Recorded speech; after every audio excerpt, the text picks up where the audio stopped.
Caleb did not touch the poster. Something in him knew that if his fingers reached the glass, the whole lie might become real in a way he was not ready to survive. He stepped back just as the receptionist walked around the desk with a visitor badge in her hand.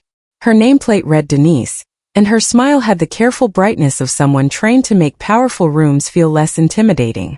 "Mr. Whitmore will be with you in a few minutes," she said. "You can wait in the conference room." Caleb nodded, but his eyes did not leave the bottom corner of the wall. Denise followed his stare. For half a second her smile changed. Not disappeared, just tightened. "Those are legacy cases," she said quietly. "Mr. Whitmore keeps them there for the foundation." "Legacy cases," Caleb repeated. The words sounded clean. Too clean. Like a hospital hallway after visiting hours, when all the pain had been pushed behind doors. Denise looked at the poster again, then back at him. "Some of them are very old. Why would he keep an old one?" Caleb asked. His voice came out lower than he meant. "If it was solved." Denise did not answer right away. Her fingers pressed the visitor badge a little harder between both hands.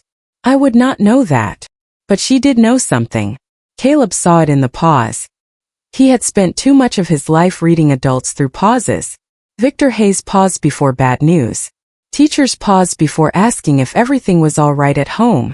Church ladies paused before saying his mother was in a better place. Pauses had weight, and this one had a locked door behind it. Denise held out the badge. "Conference room is this way." Caleb took it because not taking it would have made a scene, and Caleb had been raised never to make scenes in places where marble floors reflected your shoes. He followed her past glass walls and quiet assistants wearing wireless headsets, past a table where silver pitchers of water sat beside untouched lemon slices, past framed photographs of Elias Whitmore shaking hands with governors, police chiefs, judges, and mothers holding pictures of children who had come home. The office smelled like cedar, coffee, and money that had never been late on rent. Caleb's backpack squeaked softly against his shoulder, the zipper pull replaced with a bent paper clip because the original one had snapped 2 months ago. Every sound he made felt too loud. The conference room had a view of Atlanta spreading in all directions, highways curving like gray ribbons, buildings rising from streets Caleb knew only from bus windows. Denise told him to sit anywhere. He chose the chair closest to the door. She placed a bottle of water in front of him. It had a glass label and probably cost more than the lunch he had packed in foil that morning. "Mr. Whitmore may ask about your application essay," she said. "You wrote about memory and public records." He found that interesting. Caleb looked up. He read it. "He reads everything himself." Denise turned to leave, then stopped with her hand on the glass door. "Caleb," she said softer now, not receptionist soft but person soft, "do you know that woman?" He did not ask which woman. He did not need to. The question opened something behind his ribs. He saw the grave again. Same cemetery every March, grass cut too short, plastic flowers moving in the wind, Victor standing beside him with one hand on his shoulder saying, "Your mother had troubles, son. But she loved you in the way she could." Caleb had been 5 the first time. Too young to understand why the headstone looked newer than the ones around it, too small to question why no one else came, too hungry for answers to notice how carefully Victor rationed them. By the time Caleb was 10, the story had hardened. Naomi Brooks had made bad choices. Naomi Brooks had disappeared into a life no child should follow. Naomi Brooks had died before she could come back. By 13, Caleb had stopped asking how. Victor never liked details. "She is my mother," Caleb said. Denise's hand slipped from the door handle. He corrected automatically because that was the grammar he had been given. "She was my mother." Denise looked toward the hallway as if someone might have heard. "You should speak to Mr. Whitmore." "Why?" Caleb asked. "Because that poster is not supposed to still be up if the case was closed." The room went quiet after she said it. Even the air conditioning seemed to lower itself. Denise seemed to regret the sentence the moment it left her mouth. She opened the door quickly. "Please wait here." Then she was gone. Caleb sat alone with the glass water bottle, the polished table, and the city below him. His hands were cold. He reached into the inside pocket of his jacket and pulled out the folded photograph he had carried since middle school. It showed a young woman sitting on the front steps of a laundromat, holding a little boy in Spider-Man pajamas on her lap. The photo had been creased down the middle, softened at the corners, handled so many times the colors had begun to fade. Naomi's smile in the photo was tired but not broken. Caleb placed the picture on the table and stared at the scar above her eyebrow. Then he thought of the poster. Same scar. Same eyes. Same face. But the date would not leave him alone. March 3, 2014 on the grave. June 18, 2014 on the wall. 3 months and 15 days that should not exist. 3 months and 15 days sitting between death and disappearance like a locked room in the middle of his life. Caleb heard footsteps approach outside the glass. He quickly folded the photograph and put it away. When the door opened, Elias Whitmore stepped in wearing a dark suit, no tie, and an expression that changed the moment he saw Caleb's face. The billionaire did not look at the scholarship folder on the table. He did not offer the practice welcome Caleb expected. He looked through the glass wall toward the missing posters, then back at the boy in the clearance shirt with the paperclip zipper. Denise said you recognized someone, Elias said. Caleb swallowed. I recognized a woman I buried 12 years ago. Before Naomi Brooks became a name on a poster, she was a woman counting quarters on a kitchen table at 5:12 in the morning, trying to decide whether laundry or bus fare mattered more. 12 years earlier, before the glass office, before the billionaire's wall, before Caleb learned to place flowers at a grave that had too many questions under it, Naomi lived in a one-bedroom apartment on Campbellton Road in southwest Atlanta, on the second floor of a brick building where the hallway light flickered every other week, and the mailboxes downstairs never closed all the way. The apartment was small enough that every sound belonged to everyone. When the refrigerator clicked on at night, Caleb heard it from the sofa. When the upstairs neighbor walked to the bathroom, Naomi heard the ceiling answer. When rain hit the window unit, the whole room smelled like wet metal. But Naomi kept that apartment clean with the kind of discipline that made poverty look less chaotic than it felt. The carpet had a stain by the door from a leak the landlord promised to fix and never did, so she covered it with a braided rug she bought for $4 at a church sale. The kitchen table wobbled because one leg was shorter than the others, so Caleb had folded a piece of cardboard and pushed it underneath, proud of himself like he had repaired a bridge. On the refrigerator door, Naomi kept 3 things with magnets: Caleb's kindergarten calendar, a grocery list written on the back of an old utility envelope, and a stack of bills clipped together by due date. The bills were never hidden. Naomi believed hiding paper did not make it disappear. Georgia Power. Rent notice. Phone bill. A hospital payment plan from when Caleb had pneumonia the previous winter, and she had spent 8 hours in an emergency room chair holding his small hand while a machine beeped beside them. The total balance was more than she made in a month. She paid $25 whenever she could, sometimes $15, sometimes $10, because $10 was still proof that she had not given up. Her morning started before the sun because the bus schedule did not care about tired mothers. At 4:45, her phone alarm buzzed on the milk crate beside her mattress. She did not own a bed frame. The mattress sat directly on the floor in the bedroom, covered with a faded blue comforter her aunt had given her when Caleb was born. Naomi would sit up carefully, not because the room was silent, but because she had learned the exact way to move without waking her son. Caleb slept on the sofa most nights, not because Naomi wanted him there, but because the bedroom stayed warmer and she wanted him to have it when he was sick.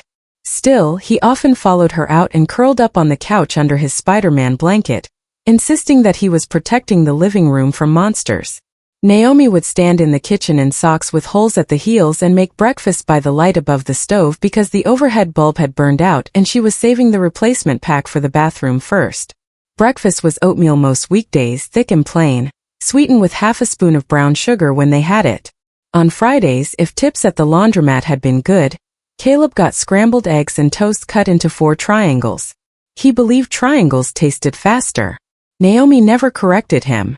She packed his lunch in a blue plastic lunchbox with a cracked corner near the latch. The lunchbox had cartoon astronauts on it, faded from washing, and Caleb loved it because he said astronauts were people who went very far away but always came back to Earth. Naomi remembered that sentence because mothers remember the things children say before the world teaches them to make smaller wishes. Inside the lunchbox, she packed peanut butter sandwiches, apple slices dipped in lemon water so they would not turn brown, and sometimes a note folded small under the napkin. The notes were simple. Be kind today. Ask your teacher about the moon. Mama loves you bigger than Georgia. She wrote them even when she was late, even when her hands ached, even when the pen skipped because it had almost no ink left. At 5:35 she would wake Caleb properly. Baby, it is time. He would groan and pull the blanket over his head. 5 more minutes. You said that yesterday. Yesterday was different. Every 5-year-old lawyer says that. He would giggle then, and that giggle was the first warm thing in the apartment every morning. Naomi washed his face with a warm cloth, smoothed cocoa butter on his cheeks, and brushed his hair with careful strokes while he stood between her knees in front of the bathroom mirror. She did not rush that part. The world could see patched shoes and a clearance rack coat. It could see a mother paying rent late and riding buses with exact change. But it would not see her child unkempt. That was one of Naomi's rules. Poverty could press on the door, but it was not allowed to walk Caleb into school looking unloved. By 6:05 they were outside. In winter, the air bit through Naomi's thrift store jacket before they reached the bus stop. In summer, humidity sat heavy on their skin before the sky turned pink. Caleb carried the blue lunchbox in one hand and held Naomi's fingers with the other. His hand was always warm. The bus stop was 2 blocks away beside a gas station where the coffee tasted burned but cost 99 cents if you brought your own cup. Naomi did not buy it unless she had a double shift. Most days she stood under the metal shelter with Caleb leaning against her leg, both of them watching headlights move along the road. The first bus took him to his elementary school. The second took her to the laundromat near Cascade Avenue, where she worked from 7 o'clock in the morning until 2 o'clock in the afternoon, sorting other people's clothes by color, fabric, and instruction tags she could read faster than street signs. She knew which customers used too much detergent, which men brought in shirts that smelled like hotel rooms, which elderly women folded towels like prayer. She kept loose change in a coffee can under the counter for customers who came up short and pretended not to notice when they paid her back weeks later. Her boss, Mr. Patel, was not unkind, but kindness did not raise wages. He paid what he paid. Naomi said thank you because she needed the job. At 2:17 she took the bus back across town, picked up Caleb from the after-school program by 3:10, walked him home if the weather held, and sat with him at the kitchen table while he traced letters on worksheet paper. She never said she was too tired to listen. If he made a backward letter, she tapped the paper and said, "Try again, Professor." He liked being called Professor. It made him sit straighter. Dinner came from whatever could stretch. Rice and beans, spaghetti without meat, chicken thighs when they were marked down with yellow stickers, soup made from carrots, celery, and the last bit of rotisserie chicken she bought on Sunday. Evening when the grocery store reduced the price. Caleb always ate first. Naomi never announced that rule. She just moved food around her plate and said she had eaten at work, or that she was not that hungry, or that mothers had secret stomachs that filled up from watching their children eat. Caleb believed her for a while. Then one night he pushed half his sandwich across the table and said, "Your secret stomach can have this." Naomi had turned her face toward the sink so he would not see what that did to her. After dinner she wiped the table, washed the lunchbox, checked Caleb's backpack, signed school forms and put him in pajamas. Then 3 nights a week, she changed into dark scrubs and went to her second job, cleaning offices in a medical building near Midtown. Those nights, Mrs. Laverne from downstairs watched Caleb until Naomi came back near midnight. Mrs. Laverne was 72, wore house slippers with fake fur, and called every child in the building baby whether she knew their name or not. She accepted $20 a week from Naomi, though both women knew that was not enough. "You are trying," Mrs. Laverne would say when Naomi apologized. "Trying counts with me." Naomi did more than try. She studied after midnight for a community health aid certification program at Atlanta Technical College. The textbook was used, highlighted by 3 different students before her, and missing the back cover. She read it at the kitchen table while Caleb slept, mouthing medical terms under her breath, writing flashcards on cut-up cereal boxes because index cards cost money and cereal boxes were already paid for. She wanted one stable job with benefits. She wanted health insurance, a schedule, a door she could close at night and know the rent was covered before the first of the month. She wanted Caleb to stop asking whether the lights would stay on during thunderstorms because once, when the power had been cut for non-payment, She had told him the storm was the reason. She hated that lie. Not because it was large, but because it was small enough to become habit. The only person who seemed to notice the edges of Naomi's exhaustion was Victor Hayes. Back then, Victor was not yet the man Caleb would later call guardian. He was just Victor, a former boyfriend who appeared when he wanted to seem useful. He worked in records support at a county family services office. Not a high position, but close enough to paperwork to make him sound important at cookouts. He wore pressed shirts and spoke in a calm voice that made people think he knew more than he said. Naomi had dated him briefly after Caleb's father left the picture for good, but she ended it because Victor's help always came with invisible strings. He did not yell. He did not threaten. He simply remembered every favor and placed it back on the table when he wanted something. Still, when a mother is late for work and the bus is delayed and the after-school program is closing, even complicated help can look like mercy from a distance. Victor offered rides sometimes. He brought Caleb a toy truck once, red and plastic still in the package. He told Naomi she worked too hard. He told her the city was not built for women like her to win alone. She did not like the way he said women like her. But she was tired, and tired people sometimes file discomfort under survival and keep moving. On the refrigerator behind the bills, Naomi kept a rubber-banded stack of important papers. Caleb's birth certificate, his vaccination record, her lease, her certification enrollment form, and a hospital bracelet from the night he was born, so tiny now it looked impossible that his wrist had ever fit inside it. She kept those documents in order because she understood something most wealthy people never have to learn. Poor people are asked to prove the same truths over and over. Prove the child is yours. Prove you live here. Prove you paid. Prove you called. Prove you qualify. Prove you are not lying. Naomi kept proof because proof was armor, and she had no other kind. The week everything began to shift, the rent went up by $75. The notice was slid under her door on a Tuesday, folded once, no envelope. $75 did not sound like much to people who used automatic payments and forgot about them. To Naomi it was groceries, bus fare, laundry detergent, and Caleb's school picture money combined. She stood in the kitchen holding the notice while Caleb colored astronauts at the table. "Are we moving?" he asked. Children always hear the words you do not say. Naomi folded the paper and placed it under the magnet with the others. "No, baby," she said. "We are just doing math." He looked relieved because he did not yet know math could be a kind of bad news. That night, Naomi picked up an extra cleaning shift at the medical building. Then another. Then a third at the hospital through a temp agency that paid late but paid slightly more. She slept in pieces, 40 minutes on the bus, 2 hours before dawn, 15 minutes sitting upright while Caleb watched cartoons on Saturday morning.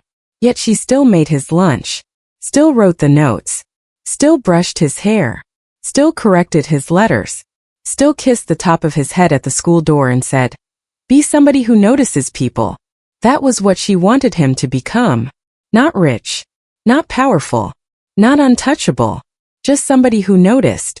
On the last normal night Caleb would ever remember clearly, Naomi came home from the hospital after 1 o'clock in the morning and found him asleep on the sofa with the blue lunchbox tucked beside him like a stuffed animal. Mrs. Laverne had left a plate covered in foil on the counter.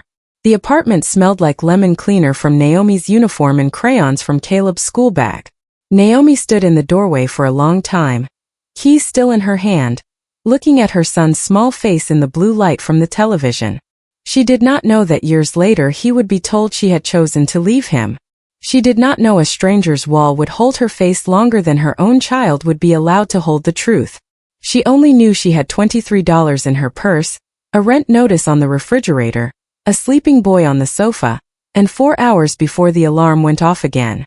So she walked over, lifted the lunchbox gently from under his arm, and whispered the same promise she had whispered since the day he was born. "I am right here, Caleb. Mama is right here." Elias Whitmore did not collect missing posters because he likes sad stories. He collected them because one face had once disappeared from his life, and all his money had not been enough to bring her back in time. Long before Caleb sat in the glass conference room with his hands cold on the polished table, Elias stood alone every morning in an office most men would have used to display power. 48 floors above downtown Atlanta, with a private elevator, walnut walls, floor-to-ceiling windows, and a desk carved from a single slab of black oak, he could have surrounded himself with photographs of ribbon cuttings, magazine covers, handshakes with governors, and framed articles calling him one of the most influential black investors in the Southeast. He had those things. They were stored in a closet behind the executive lounge, wrapped in paper collecting dust. The wall in his office belonged to people who had no office, no security badge, no assistant to hold their calls, no lawyer to make agencies answer faster. It belonged to the missing. Some people who entered that room did not know where to look first. They expected wealth to announce itself loudly, but Elias had learned that real wealth preferred silence. The carpet swallowed footsteps. The doors closed without sound. The coffee machine in the corner was imported from Italy and could make 6 kinds of espresso with one button. Though Elias drank plain black coffee from a ceramic mug his sister had painted when she was 14. The mug was chipped on the handle. It was the cheapest thing in the room and the only thing he touched every day without thinking. Outside his windows, Atlanta looked clean from above. Streets became lines. Traffic became movement. Neighborhoods became colored blocks on investment maps. Poverty looked almost organized from that height, and Elias hated himself for knowing how easy it was to forget the ground when you lived too long in the sky. He had made his fortune by understanding land, hospitals, housing, logistics, and timing. Whitmore Capital began with one urgent care clinic on the south side. Bought when no bank wanted to finance a young black man with a business plan and more discipline than collateral. Elias turned one clinic into five into a regional healthcare network, then moved into affordable housing projects, commercial buildings, and community redevelopment. By 52, he was worth more than $3 billion. Reporters wrote that he had built an empire without losing touch with where he came from. That sounded good in print. Elias knew it was only partly true. He had not forgotten where he came from. He had simply learned how to build enough walls around it that the memories had to make appointments before entering. He was born in Macon, raised in Atlanta after his mother moved north with 2 children and a suitcase held closed by a belt. His mother, Elias Whitmore, cleaned hotel rooms near the airport for 21 years. His younger sister, Mariah, used to wait for him after school on the steps of a recreation center with a purple backpack and a ribbon tied around one braid. She was loud, stubborn, and brave in the dangerous way children are brave when they think every adult will eventually do the right thing. Elias was 12 when he learned that was not true. Mariah disappeared from a temporary foster placement after their mother was hospitalized for 3 weeks. The explanation came in pieces. A misplaced file. Placement change. A caseworker reassigned. A wrong address entered into a county database. Each adult spoke with the exhausted politeness of people who had too many folders to feel the weight of one child. Celia screamed until her voice broke. Elias watched from a plastic chair with his fists closed around the straps of Mariah's purple backpack because she had left it at home that morning and would need it when she came back. She did come back, but not for 9 years. By then, Elias was 21, working nights, taking classes, and already becoming the kind of man who believed money was not greed if it was used as a weapon against helplessness. Mariah was alive, but the sister who returned was not the same girl who had vanished. She carried her years away from home quietly. She never told the whole story, and Elias never forced her. The guilt stayed with him anyway. He had been a child. He could not have stopped the system. But guilt does not care whether it is logical. It only cares where to sit, and it had been sitting in Elias for most of his life. That was why, after his second company sold and the first major check cleared, Elias founded the Whitmore Foundation for Missing Mothers and Children. He hired investigators, lawyers, social workers, database specialists, retired detectives, and family advocates. He paid for DNA tests when families could not afford them.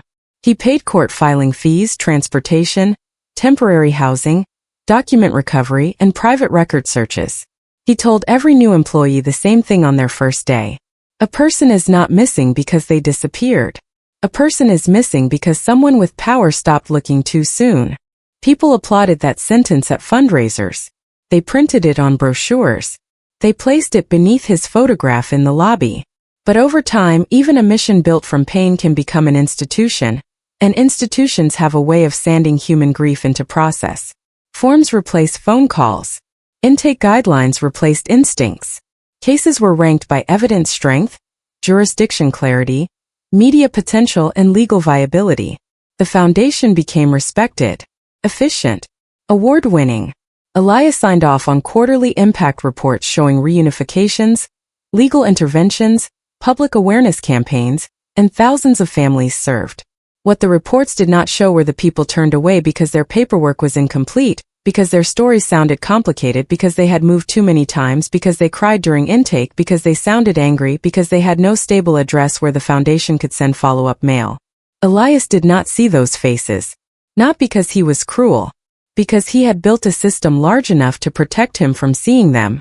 That morning before Caleb arrived, Elias had started his day at 4:30 in the private gym of his Buckhead home, a house with limestone steps, a 6-car garage, and a kitchen where the refrigerator could have held a month of groceries for Naomi Brooks and still looked half empty. He did not cook. His housekeeper stocked sliced fruit in glass containers and prepared steel-cut oats he often forgot to eat. He drove himself to the office in a dark electric sedan because he disliked being driven unless the schedule demanded it. On the passenger seat sat 3 folders: a hospital acquisition proposal, a housing development dispute, and the youth leadership internship finalists. Caleb's file was on top. Elias had underlined one sentence in the boy's essay the night before. Public records decide who gets remembered and who gets erased. Most 17-year-olds wrote about ambition, leadership, hardship turned into motivation. Caleb had written about a courthouse basement where old files smelled like dust and water damage, and how a wrong name in the wrong place could alter an entire life. Elias did not know then why the sentence had bothered him. He only knew it sounded less like a student trying to impress a billionaire, and more like someone who had been living beside a locked door. At 8:10, Elias entered his office and stood in front of the poster wall as he did most mornings. The arrangement had a ritual to it. Newer cases at eye level. Active investigations near the desk. Reunited families moved to a separate hallway outside the foundation wing, where staff and visitors could see proof that searching mattered. Older unresolved cases stayed low on the wall, not because they mattered less, but because Elias wanted to bend down to read them. He believed humility should have a physical posture. That belief comforted him. It also hid from him the truth that he had not personally reviewed some of those older cases in years. Naomi Brooks was one of them. Her poster sat in the bottom left corner, laminated but worn at the edges, a woman with tired brown eyes and a small scar above her eyebrow, last seen outside a family court building in Fulton County. Elias had looked at that face many times without truly seeing it. A black mother. Poor. Missing. No confirmed death record attached to the public case summary. No active police search. No family advocate currently assigned. A file among files. A sorrow among sorrows. Then Denise called him from the reception area and said a scholarship finalist had gone pale looking at the wall. Which poster? Elias asked. Denise lowered her voice. Naomi Brooks. Elias did not answer immediately. The name moved through him like a key turning in an old lock. What did he say? He said she was his mother. Elias looked across the room at the boy's application folder on his desk. Caleb Whitmore. Guardian listed as Victor Hayes. Mother deceased. No father listed. The words did not make sense together, and then they made too much sense. In Elias's world, inconsistencies were rarely accidents. A wrong date, a sealed record, a changed surname, a missing intake note. These were not small errors when a child's life sat underneath them. He walked toward the conference room with the calm face he had worn in bank negotiations, hospital board meetings, and court hearings where powerful people tried to make harm sound administrative. But beneath that calm, something old had begun to move. Not pity. Elias distrusted pity. Pity let rich people feel clean without touching dirt. What he felt was recognition, the terrible recognition of a system's fingerprint. He had seen it before in Mariah's file. He had seen how a child could be moved from one column to another until the truth no longer looked like a person. He had built a foundation to fight that exact disappearance. And now a 17-year-old boy was sitting behind glass, wearing a shirt too carefully ironed to be new, carrying a photograph in his pocket, and saying he had buried a woman whose face still lived on Elias's wall. When Elias opened the conference room door and saw Caleb, he noticed the small things first. The paper clip on the backpack zipper. The stiff shoulders. The way the boy sat close to the door, as if every room had to be measured for exits before it could be trusted. Elias had interviewed senators who looked less guarded. He stepped inside and closed the door gently. The city shone behind him, all glass and distance. On the other side of the wall, Naomi Brooks's face waited beneath a date that should not have existed. Elias placed the scholarship folder on the table but did not open it. For the first time in years, the billionaire understood that the most important case in his building might not be in a board report, a legal brief, or a donor presentation. It might be sitting across from him in clearance shoes, asking why the dead still. The mattress scraped once against the curb, and the sound made the little girl flinch. Not because it was loud, but because it meant her mother had lost another inch of control. The fitted sheet around it had already torn near one corner, exposing the yellowed fabric underneath. Every time the edge dragged across the sidewalk, the tear widened, and every time it widened, the woman tightened her grip as if the mattress were not an object but the last wall between her child and the street. Spencer Booker Voss stood beside his black car half a block behind them, watching a scene that did not belong in the version of San Francisco he sold to investors. In his presentation decks, this neighborhood was not tired. It was emerging. It was not bruised. It was appreciating. It was not full of people carrying their lives down sidewalks in torn sheets. It was full of opportunity. That was the word he used in meetings. Opportunity. He watched the woman stop near a fire hydrant, bend forward, breathe through her mouth, then lift again. She did not look around for sympathy. She did not hold out a hand. She did not curse the people stepping around her. She simply adjusted the weight and kept going. That was the first thing that unsettled him. Not the poverty. He had seen poverty before from a distance, through glass, through reports, through foundation visits where the lighting was warm and the cameras were already positioned. What unsettled him was the discipline of it. She moved like someone who had already accepted that no one was coming. A man in a navy fleece stepped out of a coffee shop with a paper cup in one hand and a phone in the other. He slowed when he saw her, frowned at the mattress blocking half the sidewalk, then lifted his cup higher so it would not spill and squeezed past. The woman angled the mattress away from him to give him room. He did not say thank you. A woman walking a golden retriever crossed to the other side of the street before the dog could sniff the trash bag the little girl carried. Two teenagers on rented scooters swerved around them, one laughing, not cruelly exactly, but with the careless brightness of people who had not yet learned that someone else's humiliation could someday look like their own. The little girl tried to help then. She could not have been more than 6, maybe 7 if hunger had made her look younger. She set the black trash bag down, wiped both palms on her jeans, and reached for the bottom corner of the mattress. "I got it, Mama," she said. Her voice was small but determined, the way children sound when they are trying to become older faster than God intended. Her mother turned her head just enough to see her. Sweat had gathered along her hairline. One braid had slipped loose near her cheek. "No, baby. Pick up the bag. Stay where I can see you." The girl obeyed immediately, but her face changed. Not with anger. With disappointment that she was still too small to be useful. Spencer felt that detail land somewhere he did not want it to land. He had been that child once. Not with a trash bag on Delancey Street, but close enough. Close enough to remember standing beside his mother outside a laundromat with 2 plastic baskets, and wanting to carry both because her wrists were swollen from work. Close enough to remember her saying, "Just stay where I can see you," because protection was the only luxury she could still afford. He took one step forward then stopped. The habit of distance had muscle memory.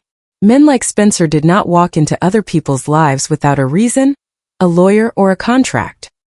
His driver, Anthony, had gotten out and stood near the open door. "Sir." Spencer did not answer. The woman moved another few feet. A bus pulled up at the corner, sighing air from its brakes. People gathered near the shelter. For a moment the sidewalk narrowed to almost nothing. The mattress struck the metal pole of a parking sign and bent awkwardly, forcing the woman to twist her body around it. Someone behind her muttered, "Come on, lady." She froze for half a second, not in fear, in calculation. Spencer could see her measuring everything at once. The child, the bag, the mattress, the people waiting, the bus doors open, the time. Then she pulled the mattress upright, pressed her shoulder into it, and tried to slide it past the pole. It slipped. The bottom edge dropped and hit the pavement with a flat, defeated thud. The little girl dropped the trash bag again. Mama. It is okay. The woman said it too fast. The way people say things are okay before they have checked whether they are. It is okay, Riley. So that was the child's name. Riley. The girl crouched and tried to lift the corner again. The mattress did not move. Spencer saw the mother's hands then. Not soft hands. Not helpless hands. Working hands. Red across the palms, nails cut short. One knuckle wrapped with a faded bandage. The kind of hands that had cleaned, cooked, carried, packed, signed forms, counted bills, rubbed a child's back during fever, and still somehow found the strength to hold on to a mattress in the middle of a city that had priced mercy by the square foot. Spencer started walking before he had decided to. His shoes touched the cracked pavement of Delancey Street, and for the first time that afternoon, the woman looked up. Her eyes went first to his suit, then to the car behind him, then to his face. In less than 1 second, she understood the category the world had placed him in. Rich. Important. Not from here anymore, even if he knew the block. Her expression closed, not rudely, defensively. Ma'am, Spencer said, stopping several feet away. Can I help you move that? The word help sat awkwardly in his mouth. He could negotiate a $200 million acquisition without hesitation. But asking a woman if he could carry one end of a mattress made him feel strangely unqualified. She pulled her daughter closer with one hand. No, thank you. Polite. Firm. Final. Spencer glanced at the mattress, then at the distance to the end of the block. It looks heavy. It is. She shifted her grip. But it is mine. That sentence stopped him more than a refusal would have. But it is mine. Not I do not need help. Not leave me alone. It is mine. As if ownership itself was dignity, and dignity was all she had left that nobody had managed to evict. The bus driver honked once, not at her at traffic, but the sound made Riley step closer to her mother. The woman looked down at the child. Her face softened for half a breath, then tightened again. Pick up the bag, baby. Riley picked it up. Spencer noticed the bag was not tied like garbage. It was knotted carefully at the top, double-looped, with a pink ribbon tied around one handle. A child's attempt to make displacement look organized. Inside the stretched plastic, he could see the edges of folded clothes, a stuffed rabbit with one ear bent against the side, a plastic school folder, and something flat wrapped in newspaper. Not trash. A life compressed into 30 gallons. Anthony had come closer now. I can take one end, he offered. The woman shook her head. I said no, thank you. Her eyes stayed on Spencer. We are not looking for anything. There it was. The wound under the refusal. She thought help came with a hook. A sermon. A camera. Condition. A man who asked questions and then decided whether her answers made her worthy. Spencer should have stepped back. The respectful thing would have been to leave her with the choice she had made. But he looked past her toward the end of Delancey Street, toward the building he had not seen up close in 19 years, and something in his stomach went cold. She was going there. The same direction. The same side of the street. The old 3-story building with the bay windows and the cracked steps. The first place his mother had cleaned after his father left. The place where Spencer had spent afternoons sitting on the bottom stair with a library book, because the owner did not want him in the apartments. The place his company now owned through a holding entity with a name sterile enough to hide the blood from it. He had signed that acquisition 6 months ago. Not personally at first. It had come inside a portfolio. 46 units across 4 aging properties. Underperforming assets his team had called them. Deferred maintenance. Strong upside. Rent stabilization review pending. He remembered the phrase because he had repeated it in the boardroom. Strong upside. Now the upside was standing in front of him with a torn mattress and a child holding a trash bag. Are you headed to the building on the corner? He asked. The woman went still. Not visibly, not dramatically, but every part of her seemed to retreat behind her eyes. Why? I know the block. A lot of people know the block. The building with the blue door? Her jaw tightened. Riley looked up at her mother, then at Spencer, sensing that adults had entered the part of conversation where words meant more than they sounded like. The woman adjusted the mattress again. We are not going inside. We are just passing by. It was a lie, but not a careless one. A protective lie. Spencer could respect it even while it broke something open. "What is your name?" he asked. She gave a short breath that might have become a laugh in another life. "You do not need my name to let me pass." A man waiting near the bus shelter called out, "Lady, move that thing." People got places to be. Riley's shoulders rose. The woman did not turn around.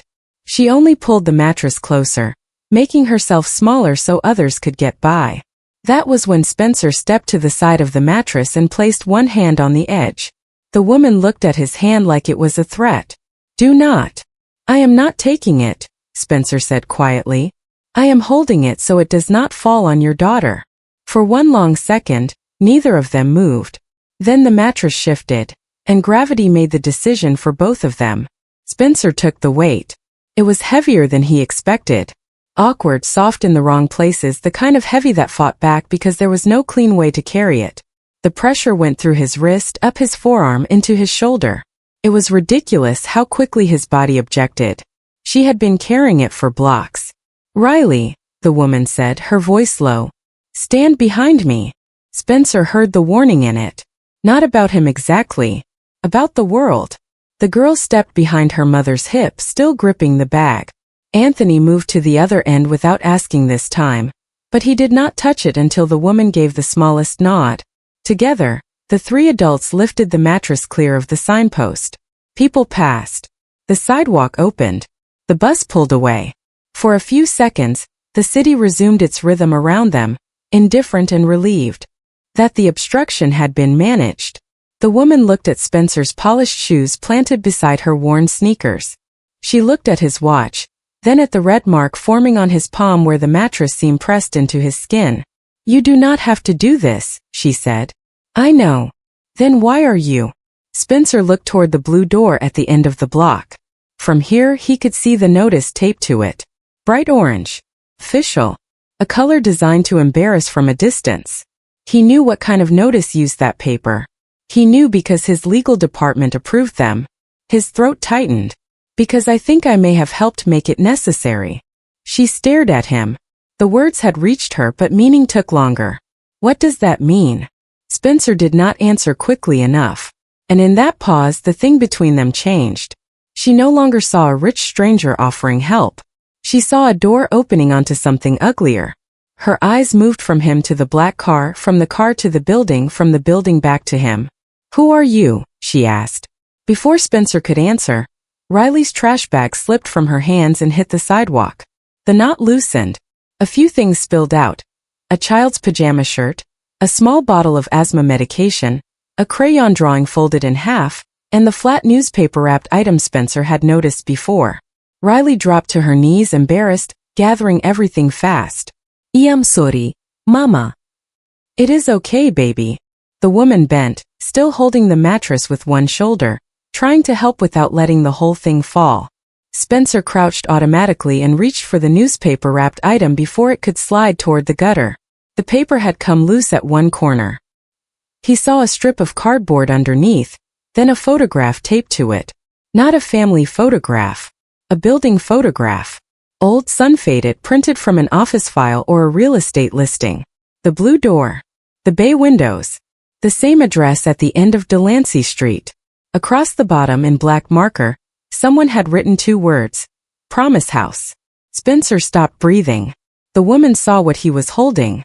The color drained from her face. For the first time since he had seen her, real fear crossed her eyes. Not fear for herself. Fear that something private, something sacred, had been exposed on dirty pavement in front of a stranger who wore wealth like armor. She snatched the cardboard from his hand, not violently but fast. "That is not yours." Spencer stood slowly. The mattress pressed into his palm. The orange notice on the blue door moved slightly in the wind at the end of the block. Promise House. He had not heard those words in almost 2 decades. His mother had said them once, maybe twice, when he was young enough to think adults kept every promise they made. A safe place, she had called it. A place no woman with a child would ever be turned away from. He looked at the woman, at Riley, at the mattress, at the bag, at the building his company had turned into an asset class. "Ma'am," he said, And his voice was different now, quieter, stripped of business and polish. Please tell me where you got that photograph. She pulled Riley closer. Why? Spencer looked again at the words written across the bottom. Promise House. The city noise seemed to move farther away. Because my mother wrote that name first. And that building was never supposed to be sold. The words did not make the woman soften.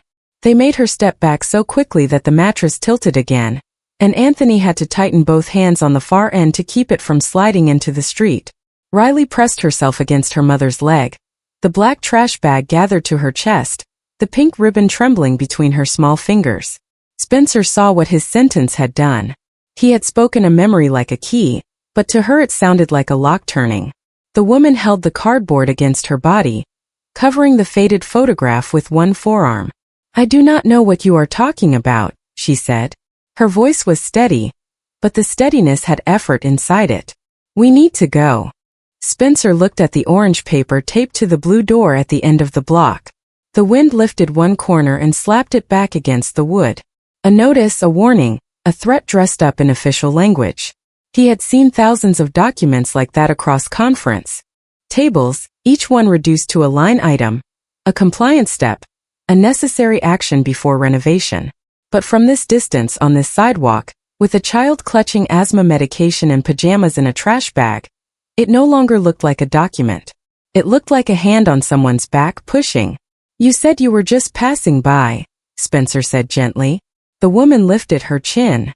And you said you might have helped make this necessary. For a second, neither of them moved.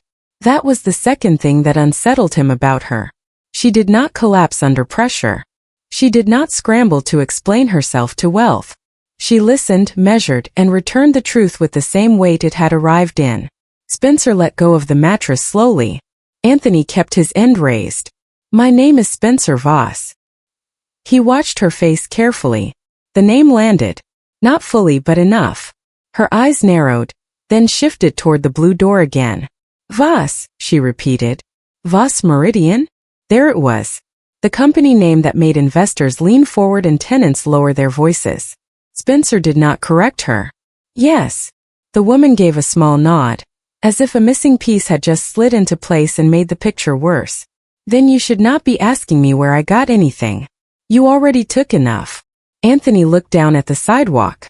Riley looked between the adults, trying to understand whether this was the kind of conversation that would end with them sleeping somewhere dry, or somewhere lit by parking lot lamps. Spencer felt the heat rise in his face. Not anger. Recognition. The kind that carries shame behind it.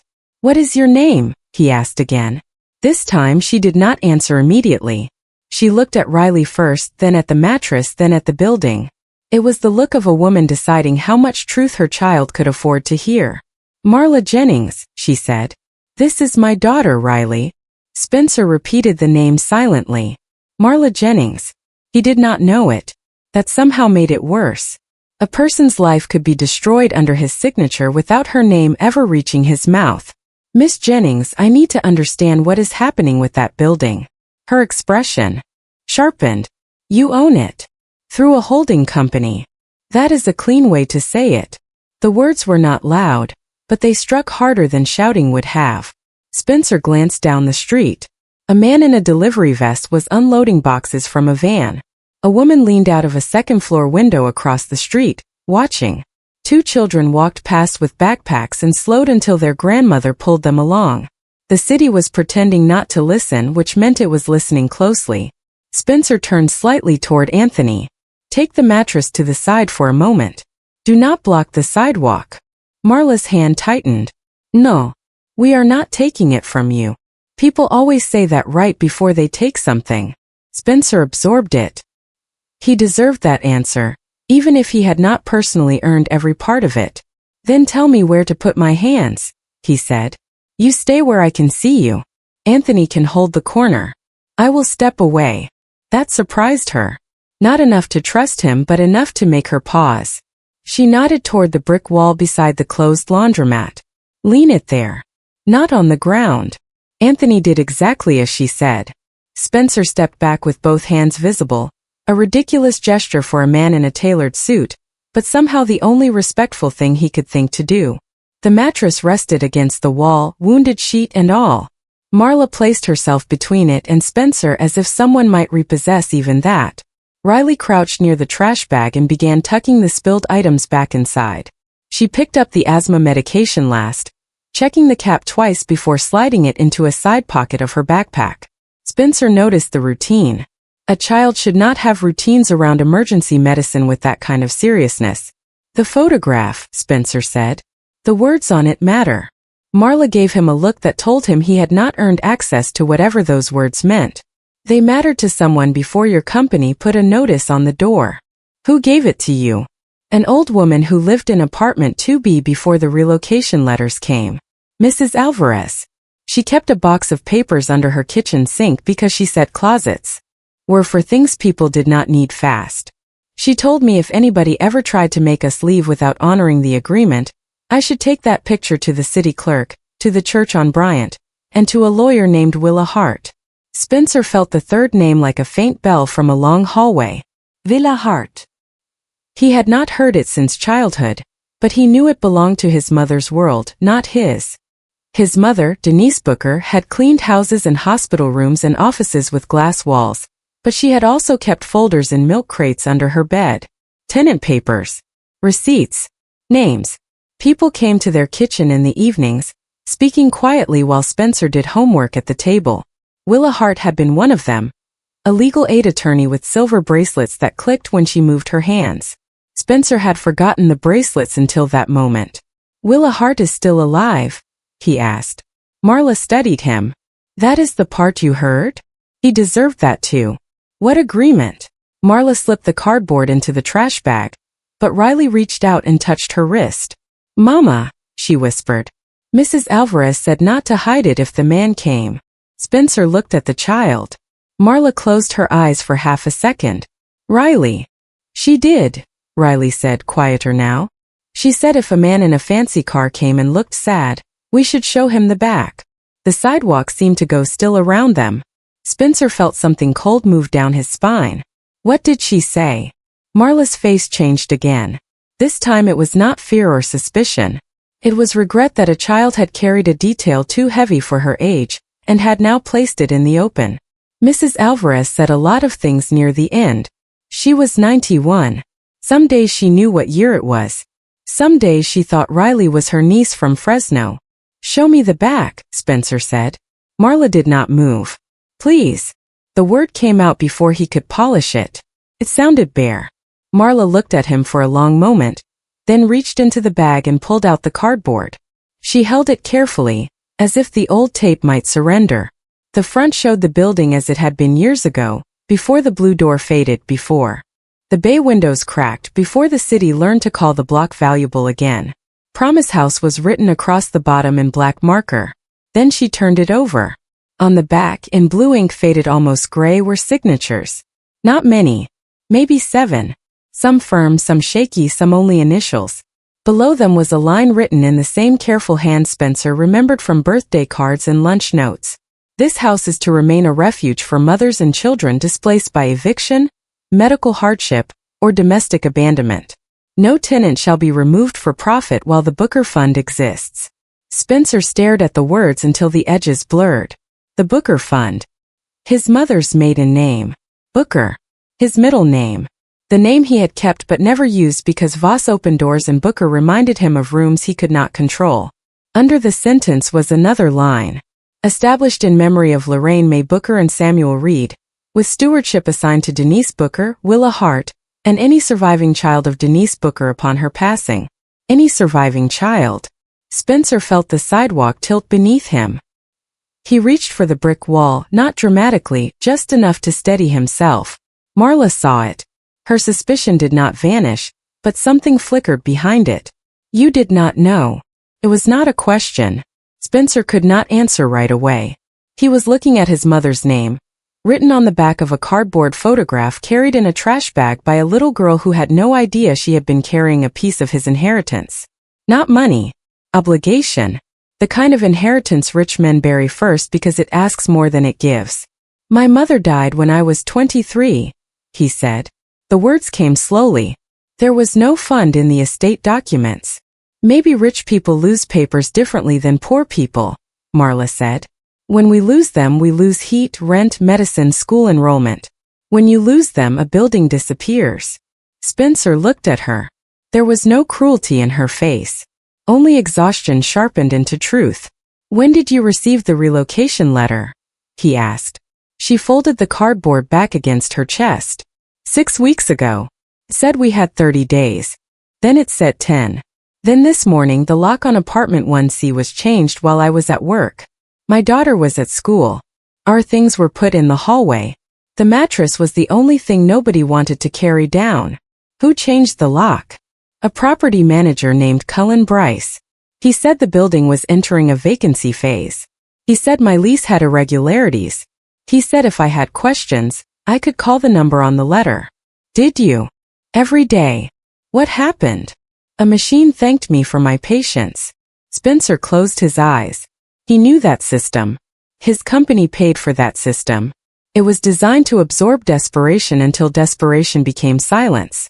Where were you taking the mattress? He asked, though he already feared the answer. Marla looked toward the blue door. Back there. You said the lock was changed. Not to the apartment. She hesitated. To the basement. Riley's voice came softly from beside her. The warm pipe room. Marla placed a hand on her daughter's shoulder. Just for tonight. Spencer looked at the building again, and the blue door no longer looked like a property. It looked like a witness. A place his mother had tried to protect. A place his company had prepared to empty.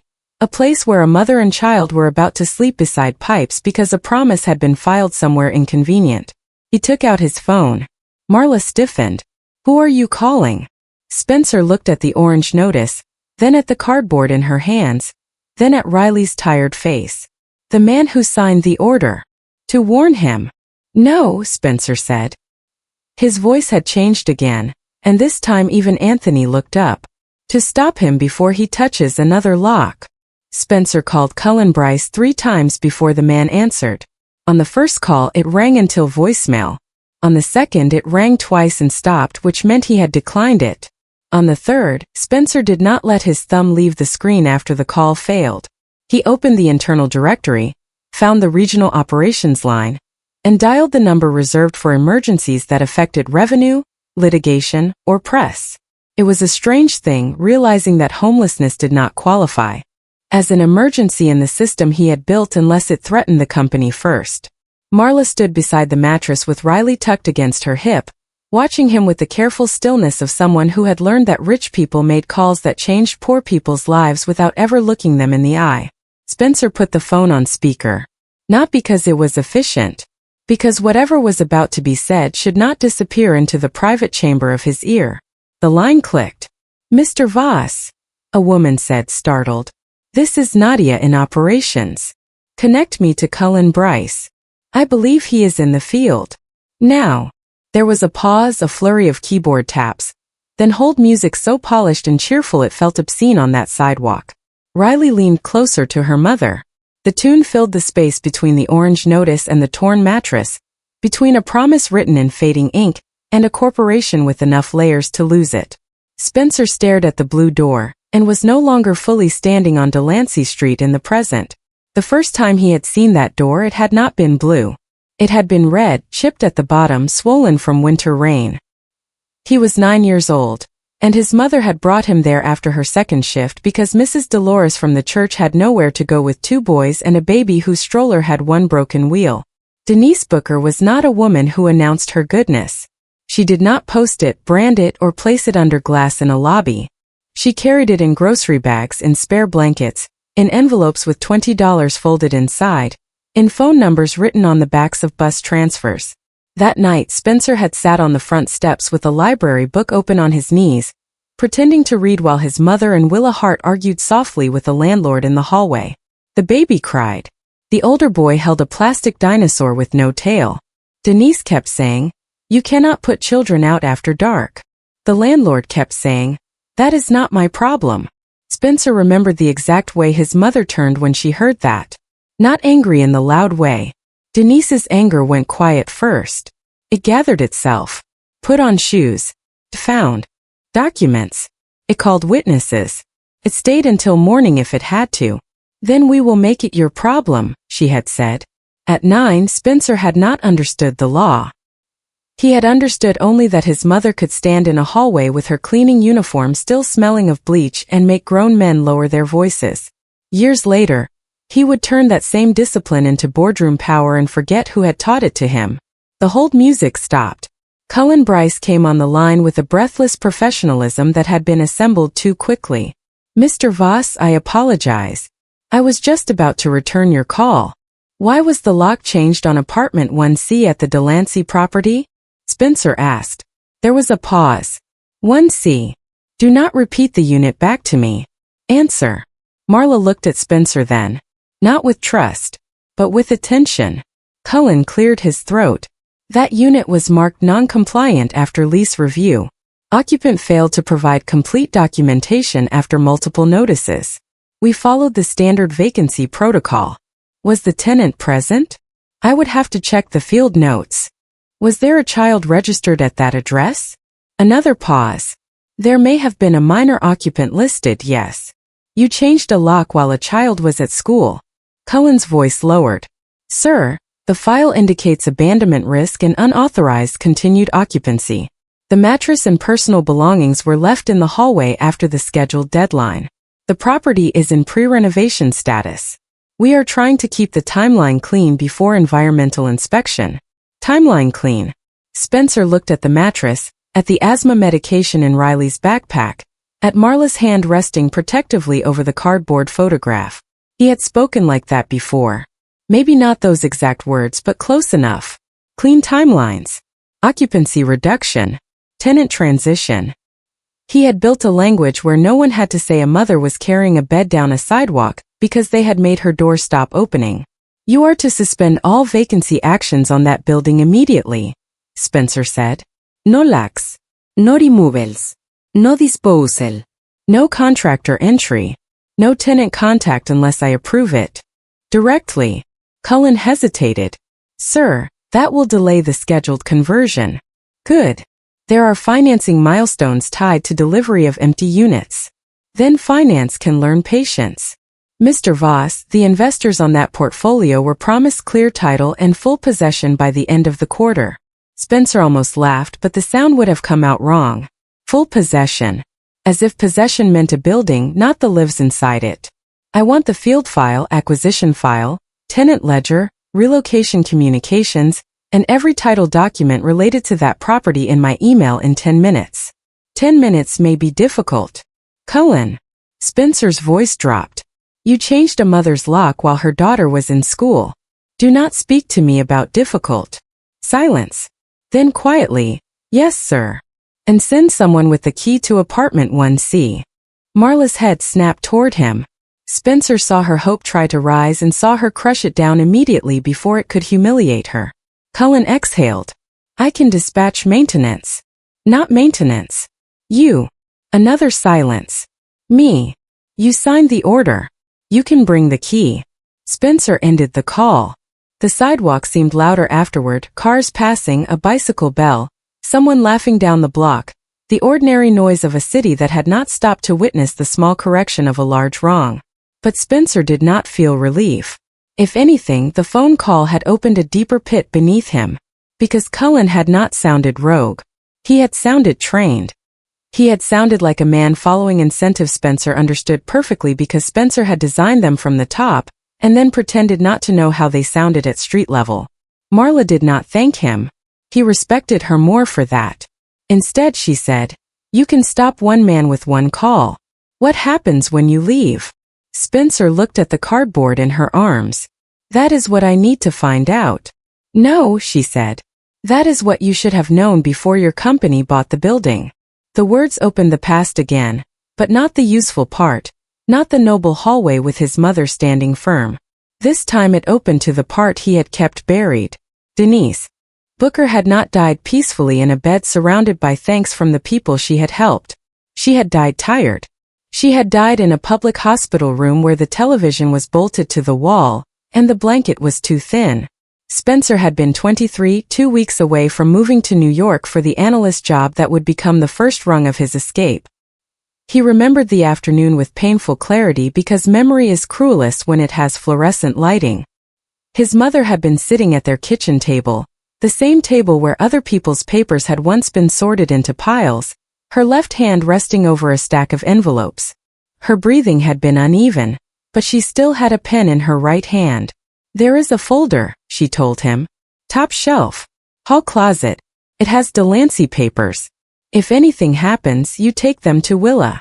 Spencer was 23 and full of the impatient fear of a son, who did not want his mother speaking like a person leaving instructions. "Nothing is going to happen.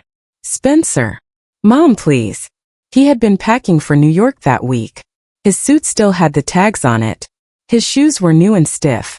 He had spent more time worrying whether people in Manhattan would hear the old neighborhood in his voice than he had spent listening to the woman who gave him that voice. Denise slid the envelopes toward him. "Promise House has to stay protected." He remembered looking at the papers and seeing not a sacred duty, but clutter. More poor people's problems. More names. More obligations trying to attach themselves to him right when he could finally leave. He hated himself now for the thought, but at 23 he had called it ambition. "Mom, I cannot carry every fight you picked up," he said. Denise had stared at him for a long time. Not wounded exactly. Worse. She had looked unsurprised. "I did not pick them up," she said. "They were put down in front of me." He had left the room. Not because he did not love her. Because he did. And love mixed with helplessness can become anger when a person is too young to know the difference.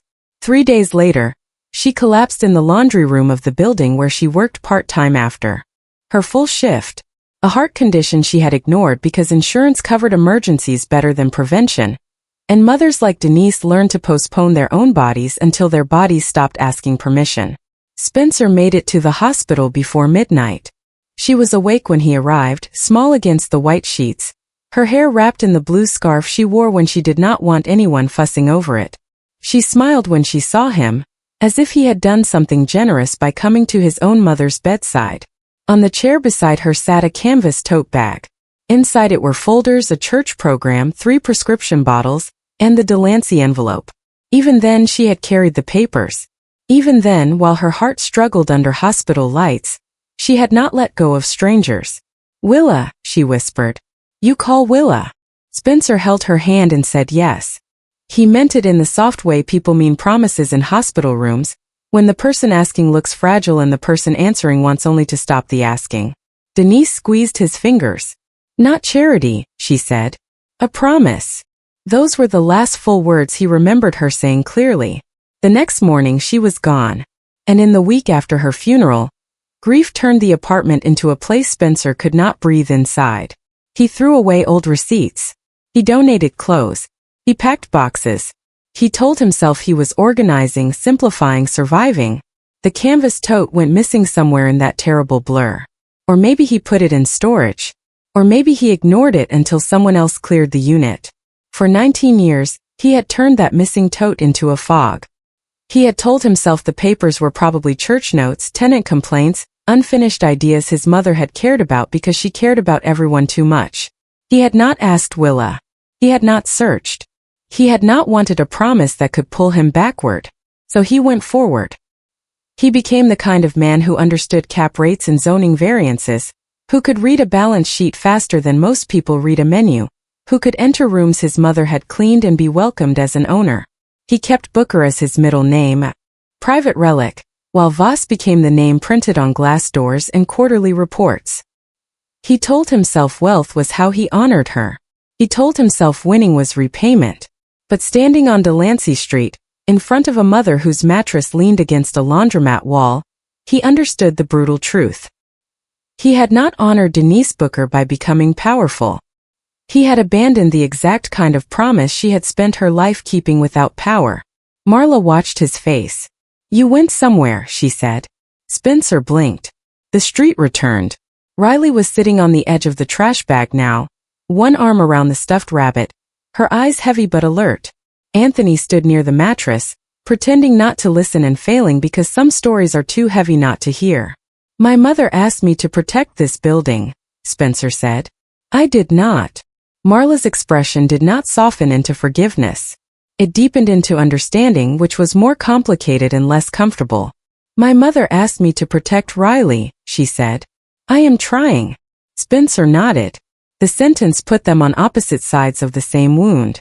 Denise had protected other mothers because she knew the terror of having no one between a child and a locked door. Marla was now standing exactly where Denise had once stood. Except this time the locked door carried Spencer's shadow behind it.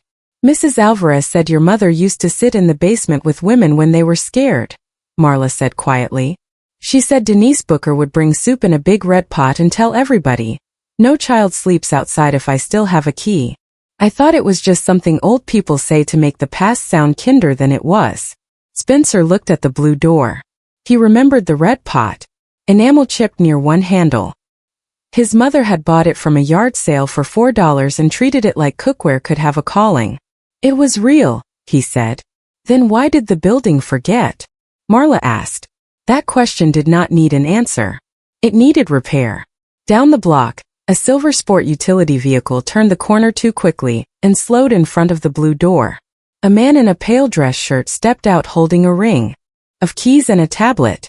Cullen Bryce looked younger than Spencer expected, maybe 35, with the tense face of someone who had spent his career confusing obedience with competence.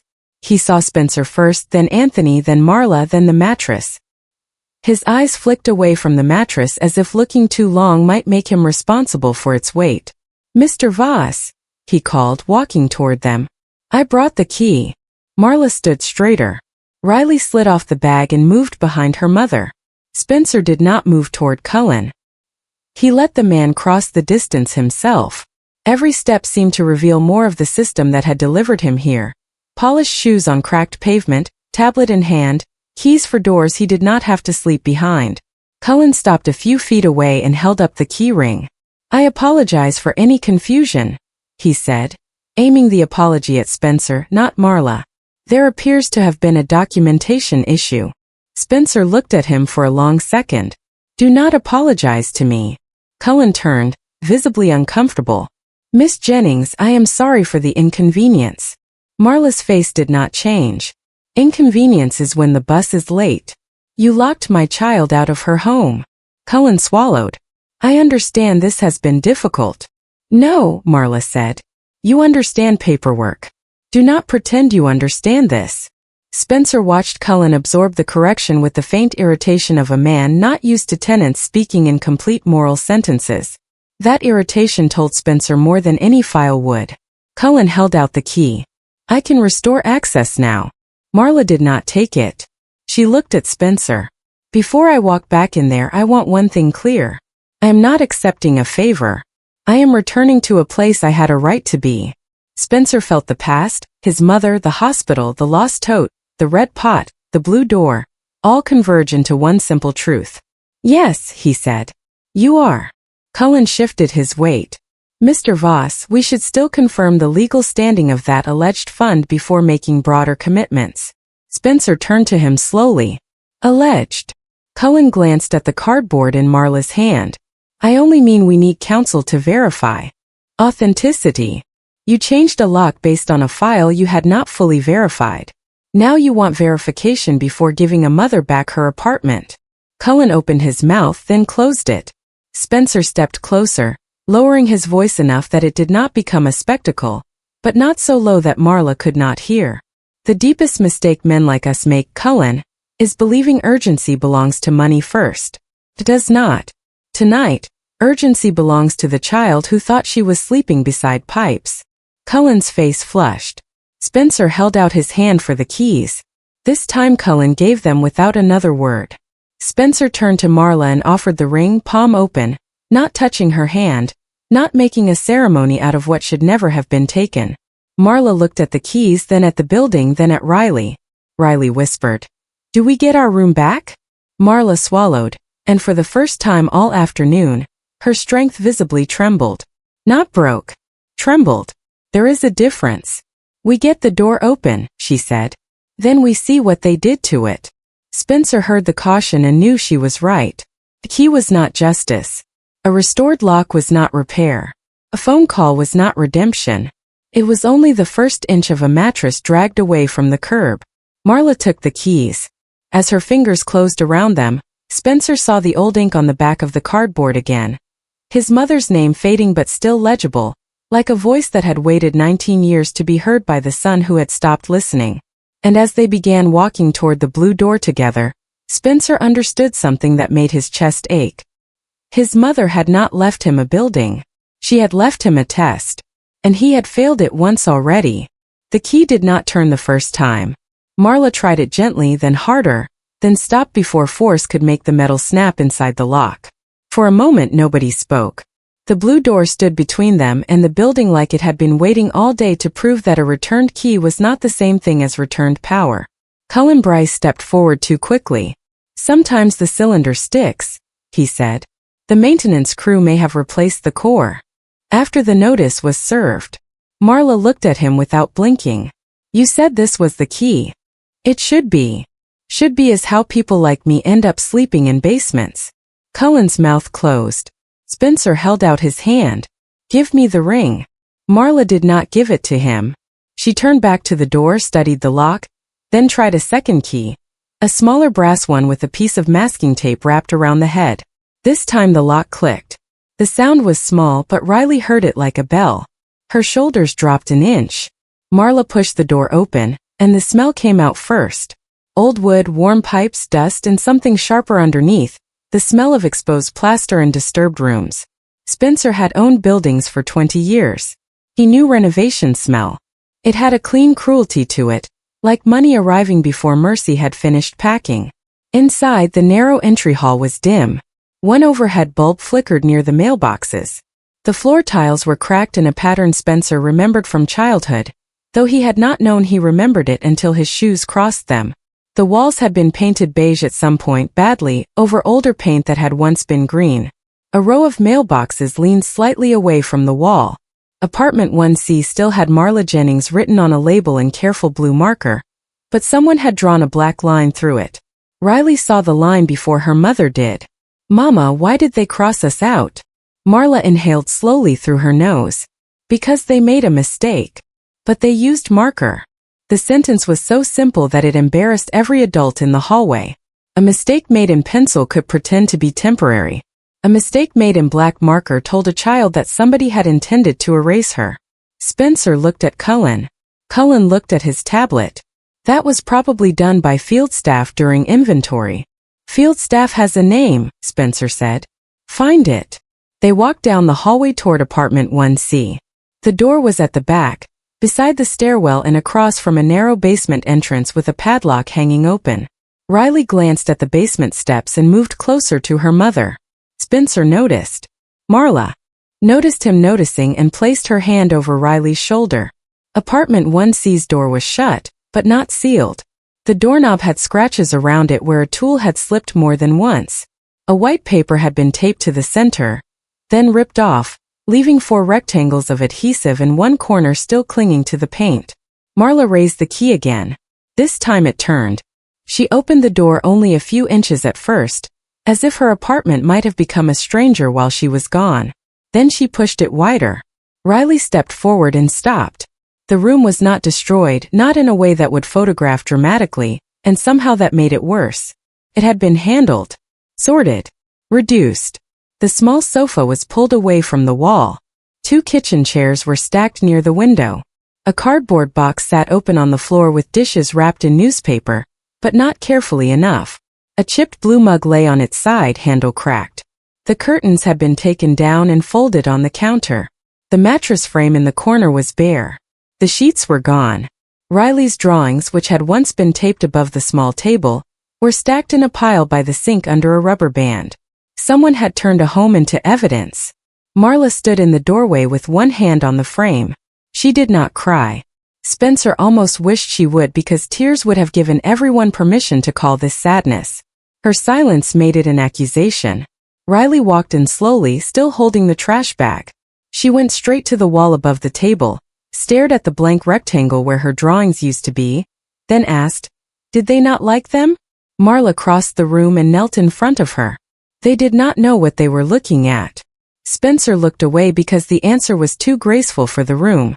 Cullen stepped inside only 1 foot, then stopped, as if crossing the threshold might make him liable.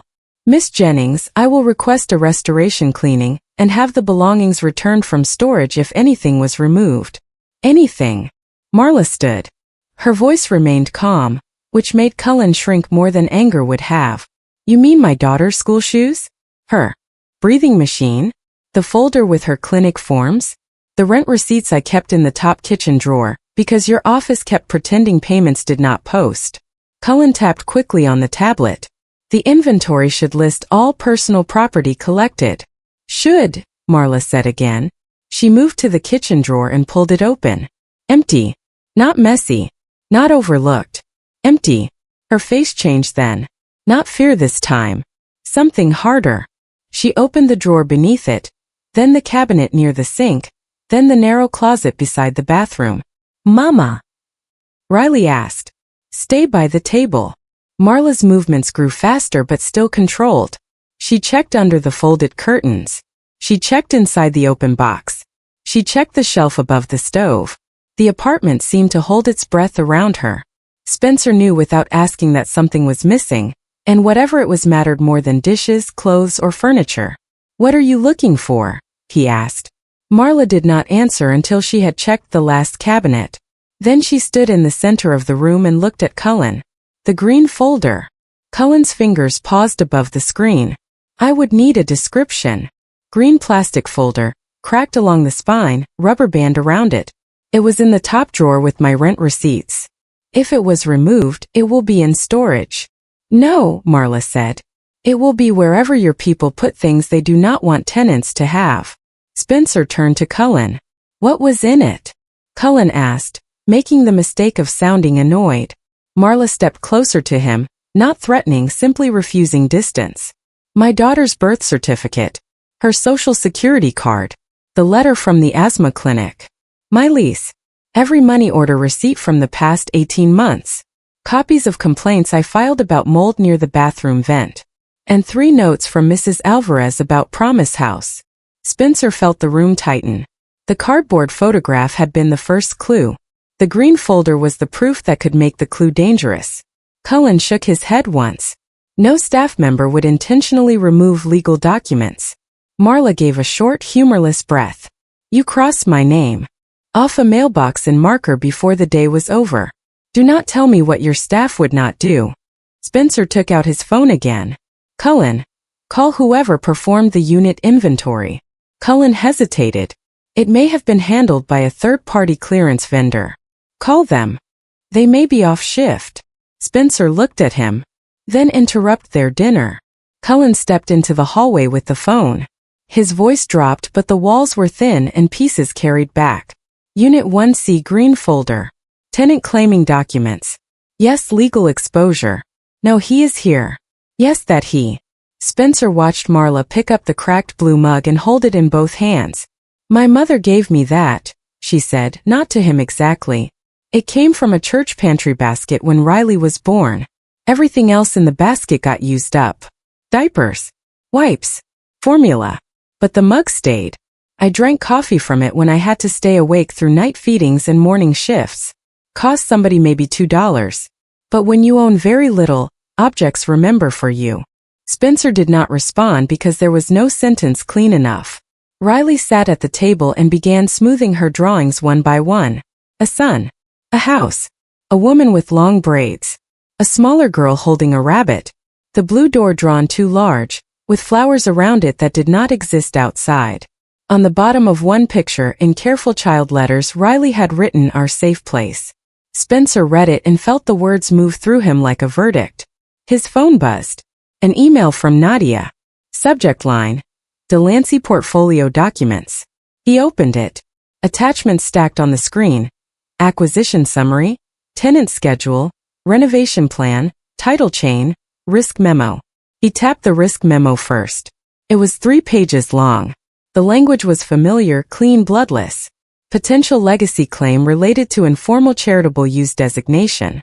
No recorded deed restriction found in preliminary search. Recommend accelerated vacancy prior to community awareness. Spencer read that sentence twice.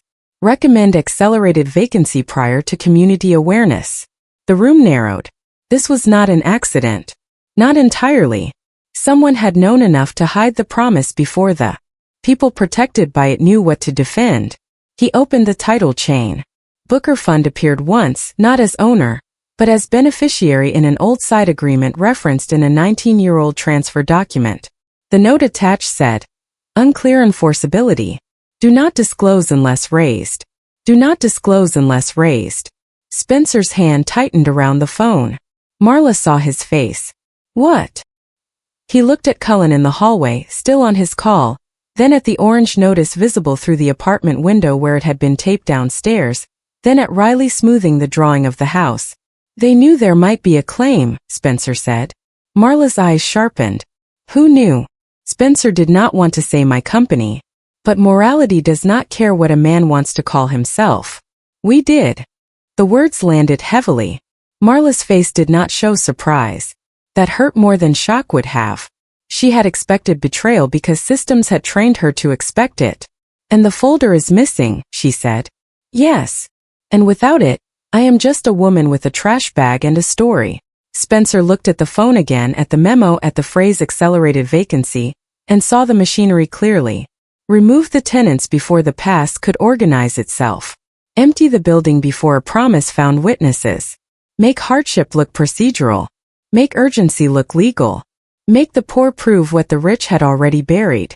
Cullen returned to the doorway, pale now. The clearance vendor says they collected loose paperwork from the unit and placed it in a document bin for review because it contained personal identifying information. Where is the bin? Spencer asked. At the temporary site office on Bryant. Get it? Cullen swallowed. There is another issue. Marla closed her eyes briefly, as if her body had known another blow was coming before the room announced it. What issue? Spencer asked. Cullen looked at his tablet, then at Spencer, avoiding Marla again. The contractor has the full building scheduled for utility shutoff at 7 tonight. Water and gas. Pre-demolition inspection begins tomorrow morning. Marla turned toward the small stove, then toward the bathroom door, then toward Riley. 7 tonight. Spencer checked the time. 6:14. 46 minutes. Riley looked up from her drawings. Mama, does that mean the pipes get cold? Marla did not answer. Spencer stared at Cullen. Cancel it. I can request a delay, but utilities were coordinated through the development office, and the investor representative has final approval on schedule changes after 5. Who is the investor representative? Cullen looked deeply uncomfortable now. Harlan Mead. Spencer knew the name. Everyone in San Francisco real estate knew the name. Harlan Mead did not build buildings. He built pressure. Private equity money, political dinners, quiet threats wrapped in expensive stationery. He was also the lead capital partner on the Delancey conversion, which meant stopping the shutoff would no longer be a phone call to an employee. It would be a fight with a man who did not like losing money, time, or face. Spencer opened his contacts and found Harlan's number. Before he pressed call, Marla spoke. Do not do this in my kitchen like it is a favor. Spencer looked at her. It is not a favor. Then say what it is. Riley watched them from the table. Cullen watched from the door. Anthony stood in the hall beside the mattress, silent as a witness. Spencer lowered the phone. He thought of Denise Booker and the folder he had ignored. He thought of a 9-year-old boy on red steps, hearing his mother tell a landlord that children would not be put out after dark. He thought of 19 years of wealth built partly on the comfort of not looking too closely. It is restitution, he said. Not enough. Not finished. But it starts now. Marla held his gaze for a long second. Then she nodded toward the phone. Then make sure the man on the other end hears Riley breathing.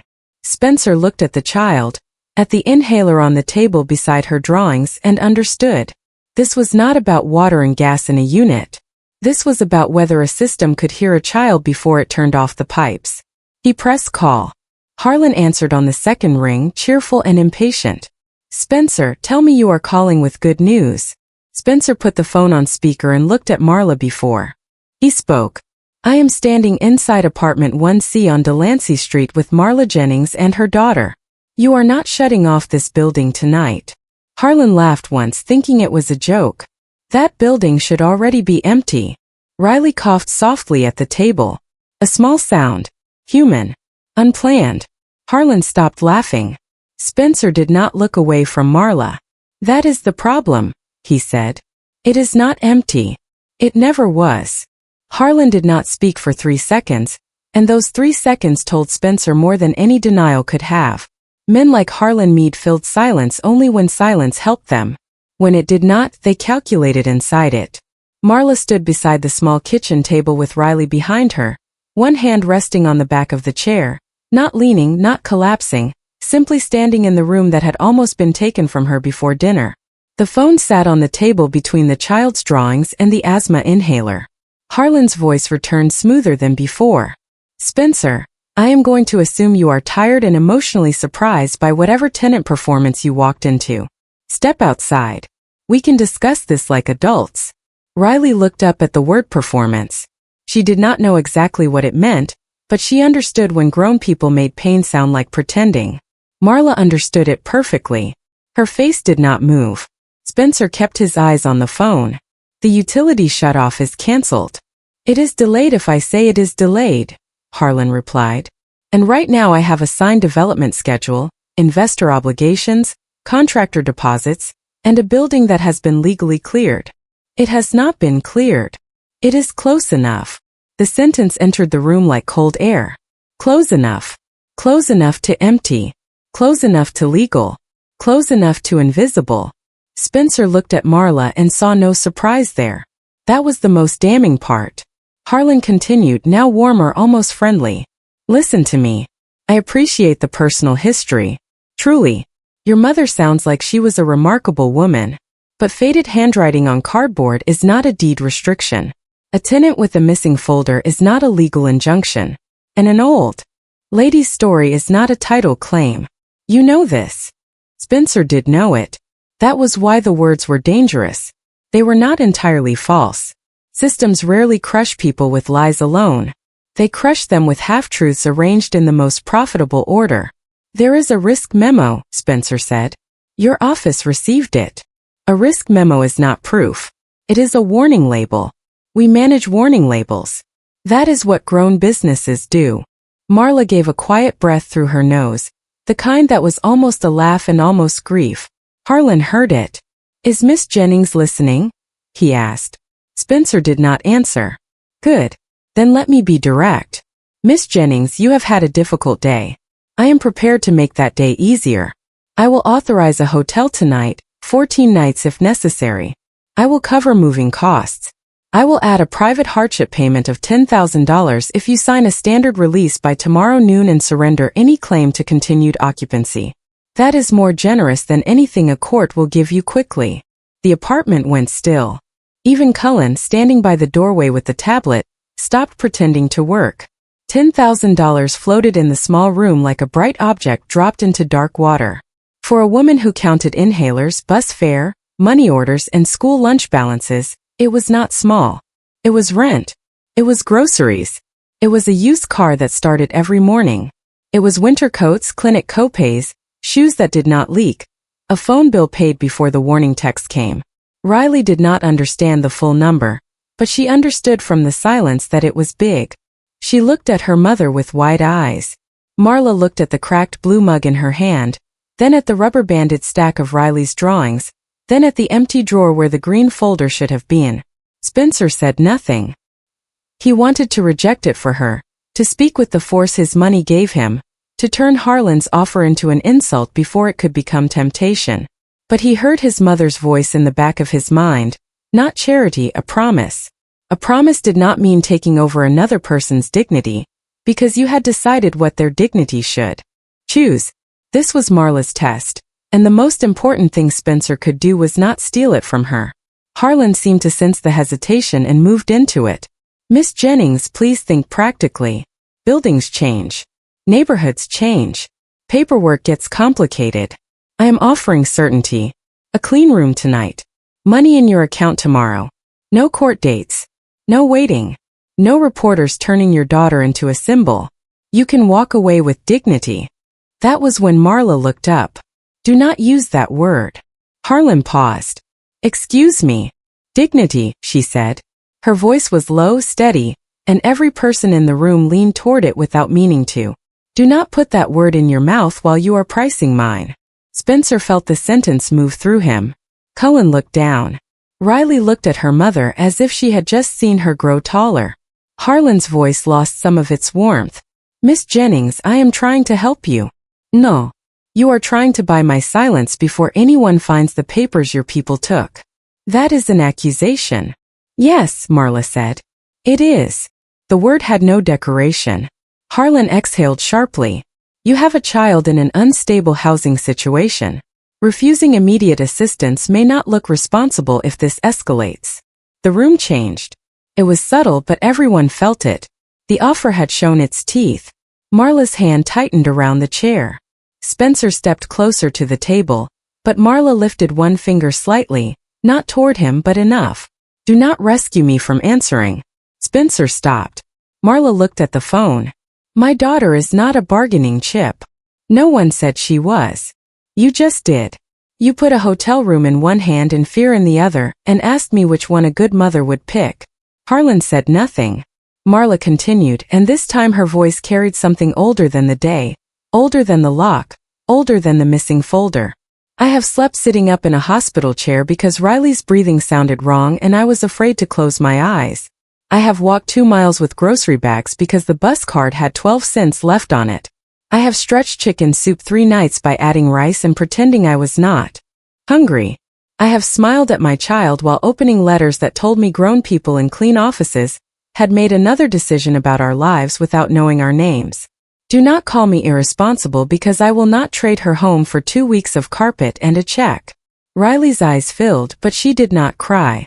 She sat very still, as if she knew her mother was building something with words and did not want to shake the floor.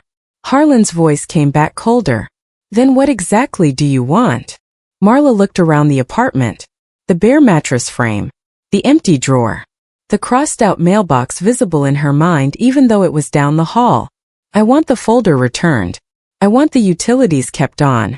I want every family still in this building notified that there may be a protection agreement.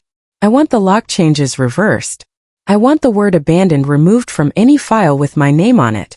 I want an apology written to my daughter, because she asked why somebody crossed us out in marker, and I want her to know the answer is not that we deserved it. Spencer swallowed. Harlan gave a short laugh. That is a public relations fantasy. No, Marla said. It is a receipt. Spencer looked at her then. Not as someone he had found on the sidewalk.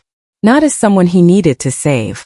As someone standing at the moral center of a room where every wealthy man on the phone had drifted too far from shore.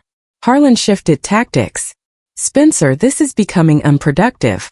I will call the general counsel and have them prepare a measured response. Until then, the schedule remains in place unless you are prepared to personally absorb the delay penalties.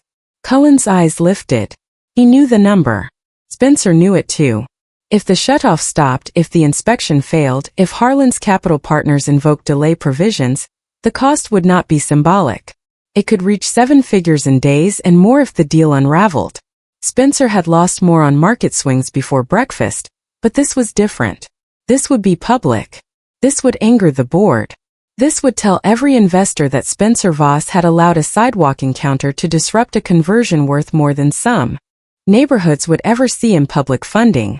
Harlan knew exactly where to press. You built your reputation on discipline, he said. Do not damage it over sentiment. Spencer looked at Riley's drawing of the blue door with flowers around it. Then he looked at Marla, who had just refused $10,000 not because she did not need it, but because it was attached to silence. That was the test. Not only hers. His. A poor mother's dignity had entered the room first. Now a rich man's would have to prove it could exist without profit protecting it. Spencer picked up the phone. Send the penalty notice to my personal counsel. Harlan went quiet. You are not serious. I am. You will take personal exposure for a legally questionable tenant claim? No, Spencer said. I will take personal exposure for a promise my company tried to outrun. Harlan's voice hardened. Be careful. If you turn this into a crusade, you will not like what comes out in discovery. Spencer felt the threat settle, and for the first time all day, He did not flinch from it. Then we will both learn what has been hiding in the files. He ended the call before Harlan could answer. The silence afterward was different from the silence before. It was not solved. It was not safe. But something had shifted. The room had stopped belonging to the men who spoke through schedules and threats. It belonged, for that moment, to the woman who had refused to sell the truth at a price designed to look merciful. Cullen's tablet buzzed. He glanced down and the color left his face. The development office just sent a message, he said. Spencer turned. What does it say? Cullen read silently first, as if hoping the words would change before they reached his mouth. Utility shutoff crew is already on site in the alley. Marla reached for Riley's inhaler. Spencer moved toward the door. Riley stood and clutched her rabbit to her chest. From somewhere behind the building came the low mechanical sound of a truck backing up, steady and indifferent. Marla looked at Spencer, not pleading, not thanking, simply demanding that his words become action. You said it starts now, she said. Spencer opened the apartment door. The hallway light flickered above him. Then now is where we prove it. The hallway seemed too narrow for the speed of what had just happened. Spencer moved first, but Marla was right behind him with Riley's inhaler in one hand and her daughter's wrist in the other. Cullen followed with the anxious shuffle of a man realizing that the paperwork he had trusted was now walking toward him in human form. Anthony lifted the mattress away from the wall and leaned it safely inside the apartment before closing the door halfway, as if even a wounded mattress deserved to be out of the hallway before the building lost heat. From the back stairwell came the steady beep of a utility truck reversing in the alley, each sound short, mechanical and calm, which made it more frightening than shouting would have been. Riley covered one ear with her stuffed rabbit. Mama, are they turning off the air? No, baby, Marla said, but her eyes went to Spencer, and the question inside them was not whether he had power, but whether he would use it before the building became another sentence in a report. They reached the basement door at the end of the hall. The padlock hung open, exactly where Cullen's crew had left it. Spencer pulled the door and the smell of concrete, damp wood, and old metal rose from below. A single bulb glowed at the bottom of the stairs. The sound of voices came from beneath the building, men talking casually, one laughing at something on his phone, another reading from a work order. Spencer descended fast, one hand on the rail. The basement was lower than he remembered, or maybe childhood had made it larger. Pipes ran along the ceiling like ribs. A water heater stood near the far wall. Cardboard boxes were stacked beside old paint cans and a broken chair with no seat. At the rear, a metal door opened into the alley, and through it Spencer saw the utility truck's amber light flashing against brick. Two workers in reflective vests stood near the meters with clipboards. A third was crouched by a panel. Cullen called out before Spencer could. Hold the shutoff. Hold it right now. The crouching worker looked over his shoulder. We got the authorization already. It is suspended, Spencer said. The worker stood, wiping his hands on his pants. By who? Spencer stepped into the pool of basement light. By the owner. The man looked at Cullen, then at the clipboard. Owner on here is Delancey Urban Renewal Holdings, and the order came from Mead Capital Development. We do not take verbal changes from people who walk in after dispatch. There it was again, the system protecting itself by pretending not to recognize the living.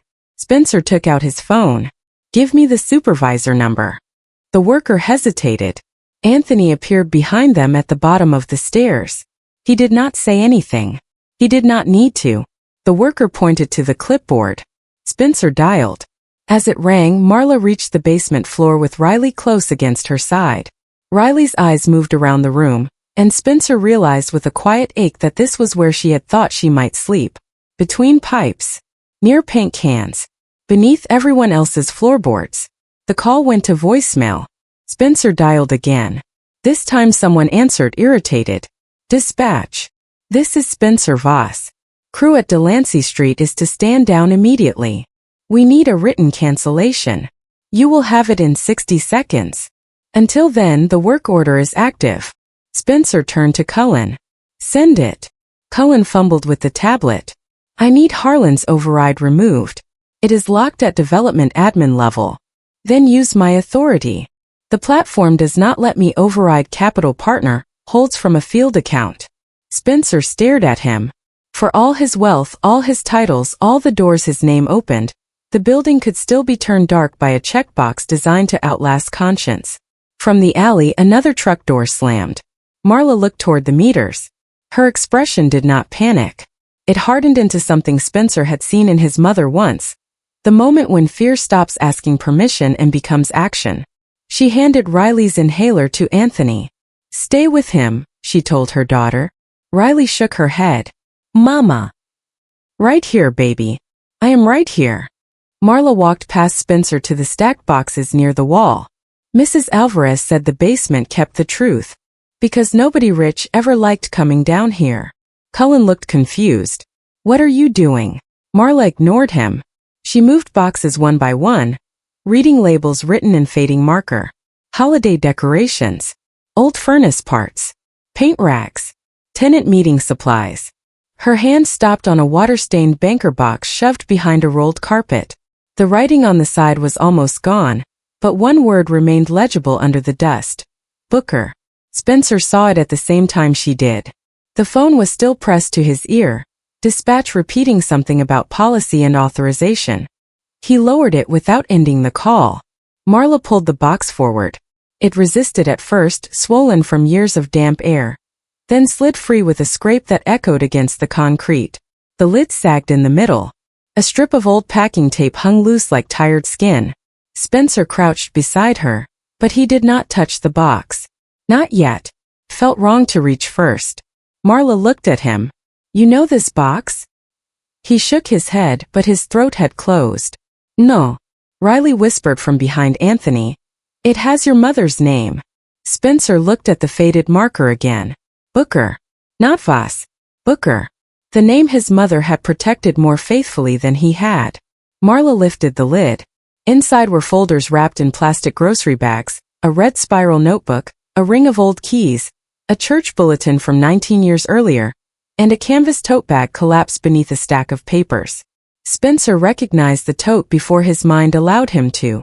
Cream canvas. Blue handles. One corner patched with denim. His mother had carried it to tenant meetings, grocery stores, hospital waiting rooms, and the last room where she had asked him to call Willa Hart. For 19 years, he had told himself it was gone. For 19 years, it had been less than 20 feet beneath a building his company almost emptied before dinner. The basement noise fell away. Spencer reached into the box and lifted the tote with both hands. Dust rose into the light. The fabric was stiff, but the zipper still moved. Inside was a green plastic folder cracked along the spine, held shut by a rubber band. Marla inhaled sharply. "That is mine." Spencer froze. The green folder he held was not old like the others. It was newer, the plastic scratched but not faded, the rubber band fresh enough to stretch. Someone had placed Marla's documents inside his mother's tote. Not lost. Not mistakenly boxed. Hidden in the one place no tenant was supposed to find and no executive was supposed to remember. Spencer handed it to Marla immediately. She opened it with trembling fingers, not because she was weak, but because sometimes relief arrives with the same shaking as fear. Birth certificate. Social security card. Clinic letter. Lease. Money order receipts. Mold complaints. Notes from Mrs. Alvarez. They were all there. Riley stepped forward. "Is my paper there?" Marla nodded, and this time her voice broke just enough to reveal what it had been holding. "Yes, baby. Your paper is here." Cullen's face had gone pale. "I did not know that was in there." Spencer turned to him. "Who had access to this basement today?" Cullen swallowed. "Clearance vendor, maintenance and development liaison." "Name?" "Evan Mead." Spencer stared. "Arla Nesson." Cullen did not answer. He did not have to. From the phone still in Spencer's hand, the dispatch supervisor's voice sounded distant. "Sir, we still need written cancellation." Spencer looked at the utility workers, then at the open box, then at the tote. "You will receive it from council. Until then, if anyone touches those meters, I will hold your company, your supervisor, and every authorizing party responsible for interfering with a disputed residential occupancy and potential charitable trust claim." The supervisor paused. Legal language, unlike human suffering, Reach the machinery quickly. Crew will stand by for 15 minutes. You will stand by until I release you. Spencer ended the call. Marla was still kneeling beside the box, but now she was looking beneath the folders in the old tote. There is more, she said. She pulled out the red spiral notebook. The cover was bent. On the first page, in Denise Booker's careful handwriting, was a list of names. Women, children, dates, rooms, needs, soup delivered, clinic ride, school transfer, temporary key. Spencer sat back on his heels. His mother's life, the part he had dismissed as clutter, had been a ledger of mercy more precise than any financial statement he had ever signed. Marla turned the pages slowly. Near the middle, a folded letter slipped out. Spencer picked it up. His name was on the front. Spencer Booker in his mother's handwriting. Not Spencer Voss. Spencer Booker. His fingers hesitated at the fold. For a moment he was 23 again, standing in the hospital room, wanting his mother to stop asking him to carry something he had not yet learned was sacred. Marla watched him. You do not have to read it here. Spencer looked at the utility meters, the workers waiting, Cullen silent, Anthony holding Riley's inhaler, his mother's box open under a basement bulb. Yes, he said quietly. Ido. He unfolded the letter. The paper had yellowed at the edges, but the words were clear.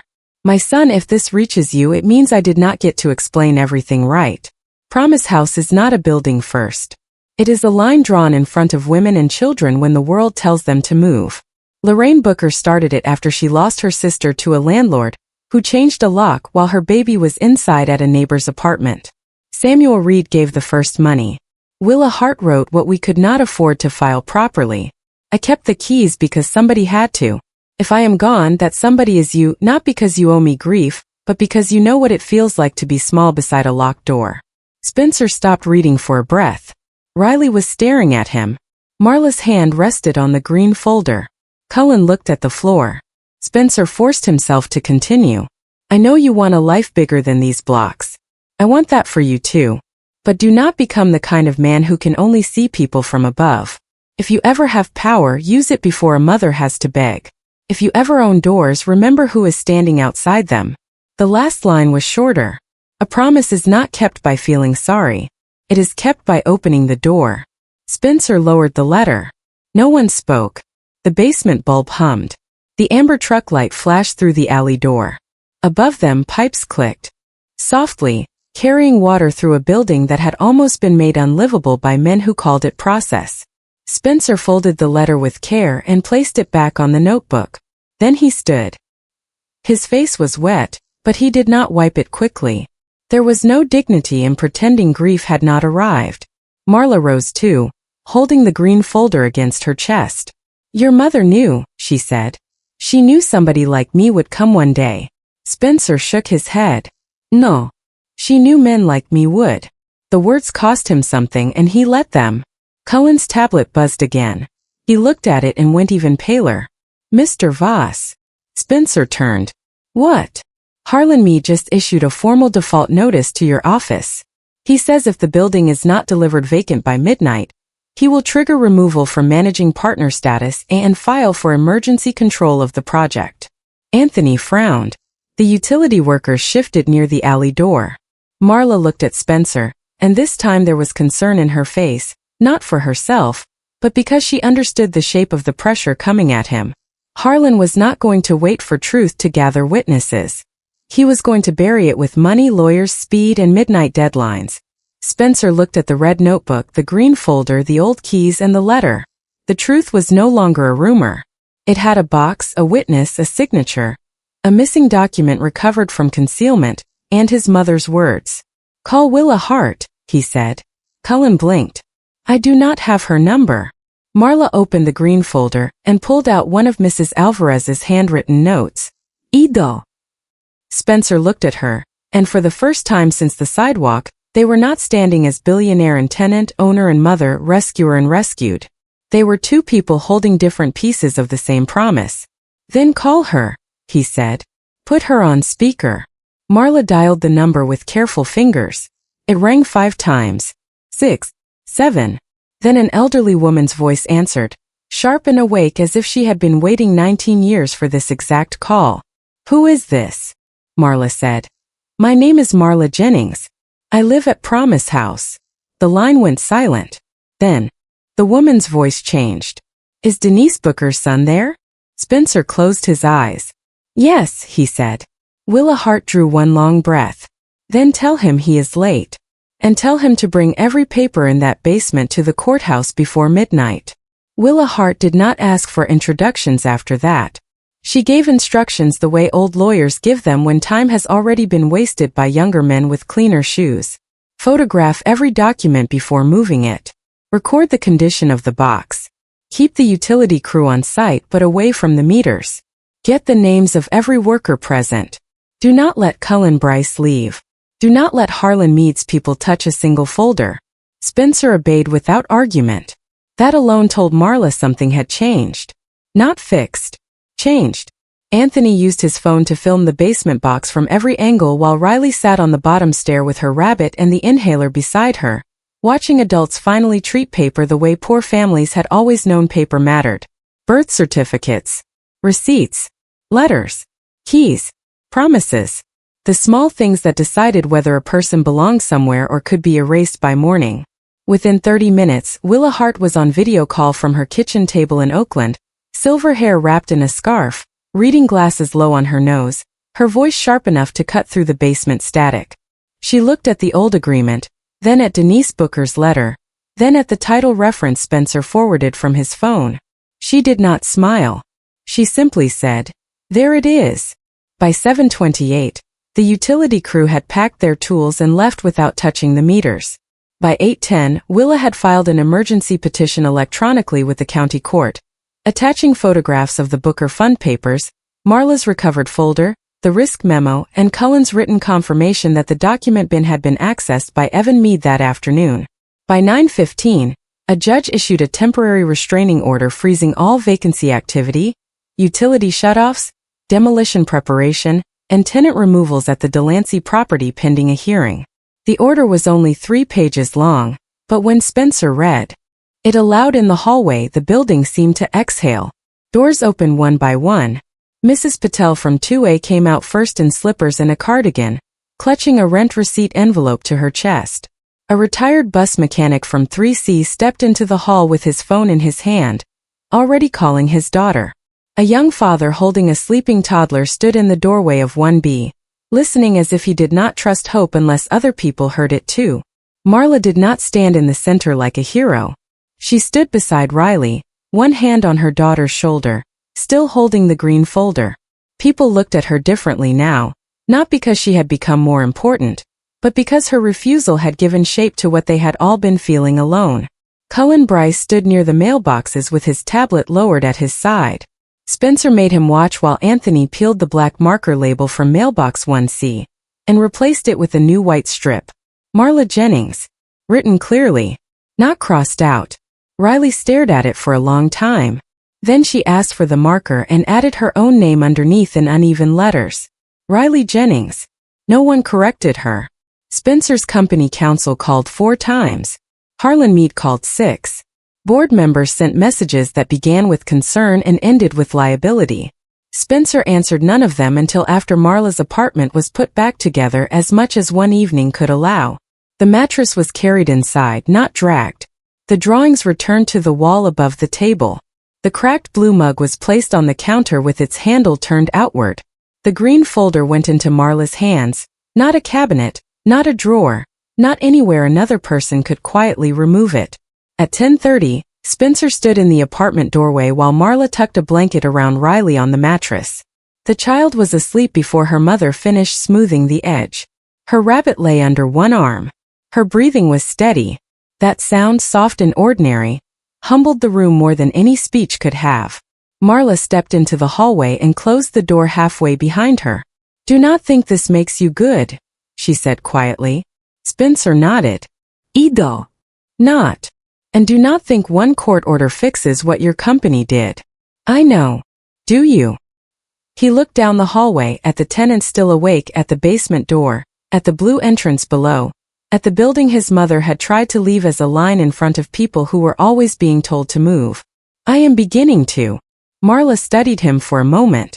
Beginning is not enough. No, he said. It is not. The next morning, Spencer did something his staff would later describe as reckless because rich people often mistake accountability for poor strategy. He called an emergency press conference not in his office, not in a hotel ballroom, but on the sidewalk outside the blue door. He did not put Marla at the microphone. He did not turn Riley into proof. He stood alone and named what had happened. He said his company had attempted to accelerate vacancy at a protected housing site despite internal knowledge of a legacy claim. He said tenant documents had been removed and concealed. He said every pending eviction across the Delancey portfolio would be suspended for independent review. He said Cullen Bryce had been placed on administrative leave, Evan Mead had been referred to investigators, and Voss Meridian would withdraw from the Mead partnership immediately, even if it meant absorbing penalties personally. Cameras clicked. Reporters shouted. Spencer did not perform grief. He read from Denise Booker's letter, only one sentence. If you ever own doors, remember who is standing outside them. Then he folded the paper and stepped away. Across the sidewalk, Marla watched from beside Mrs. Patel, Riley's small hand tucked inside hers. She did not clap. She did not cry. She simply looked at the blue door, then at her daughter, then at the name on the mailbox visible through the glass. Justice did not arrive like thunder that day. It arrived like a lock turning back, like water staying on, like a child's drawing taped again above a kitchen table, like a rich man finally understanding that the first debt he owed was not to investors, but to the promise his mother had trusted him to keep. 6 months later, the blue door on Delancey Street had been repainted, but not replaced. Spencer insisted on that. The contractors wanted a new one, something modern, something with a cleaner frame and better curb appeal. Marla was the one who told them no. A door can be repaired without pretending it was never damaged, she said, and Spencer knew she was talking about more than wood. So the old door stayed. Its cracks were filled. Its hinges were strengthened. Its paint was renewed in the same deep blue Riley had drawn with flowers around it. Above the mailboxes, a small brass plaque was installed, not large enough to impress investors, just large enough for a child to read. Promise House, protected housing for mothers and children, established by Lorraine May Booker, Samuel Reed, Denise Booker, and the neighbors who refused to look away.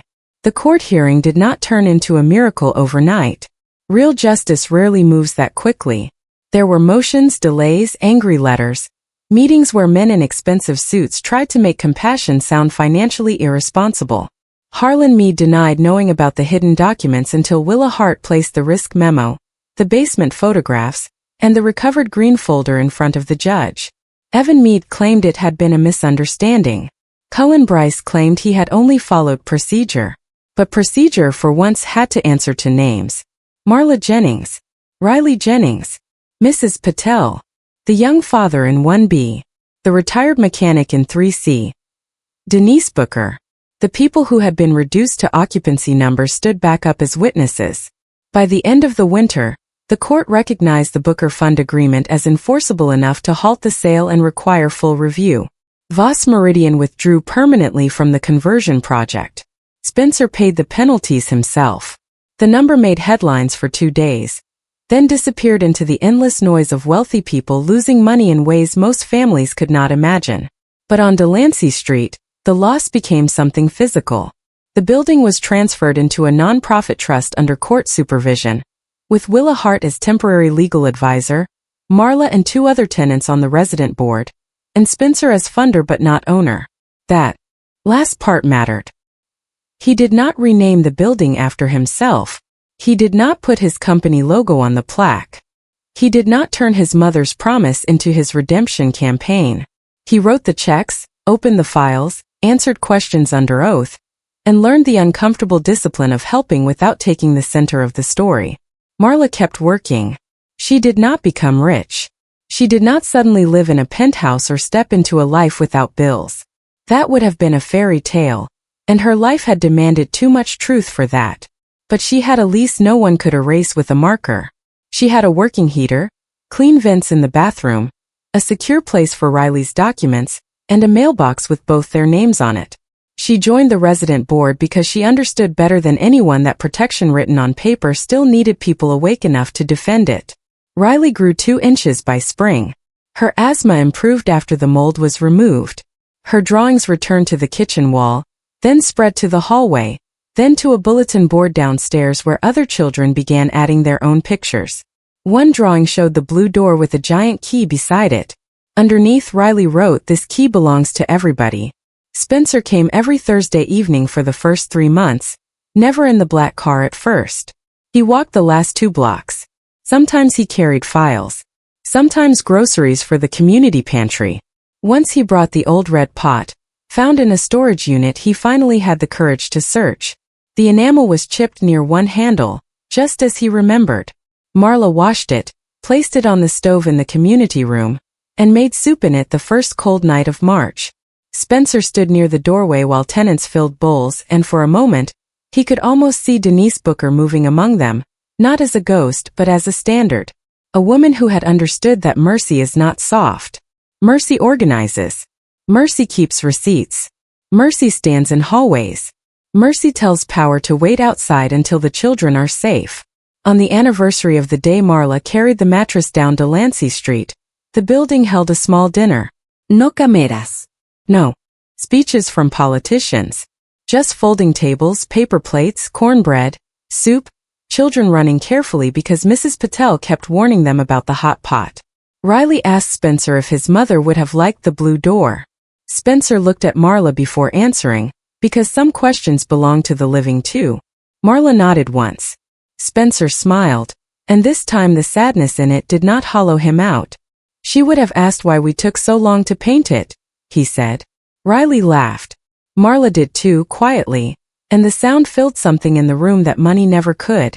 Later that night, after the tables were cleared and the hallway lights dimmed, Spencer stood outside by the blue door.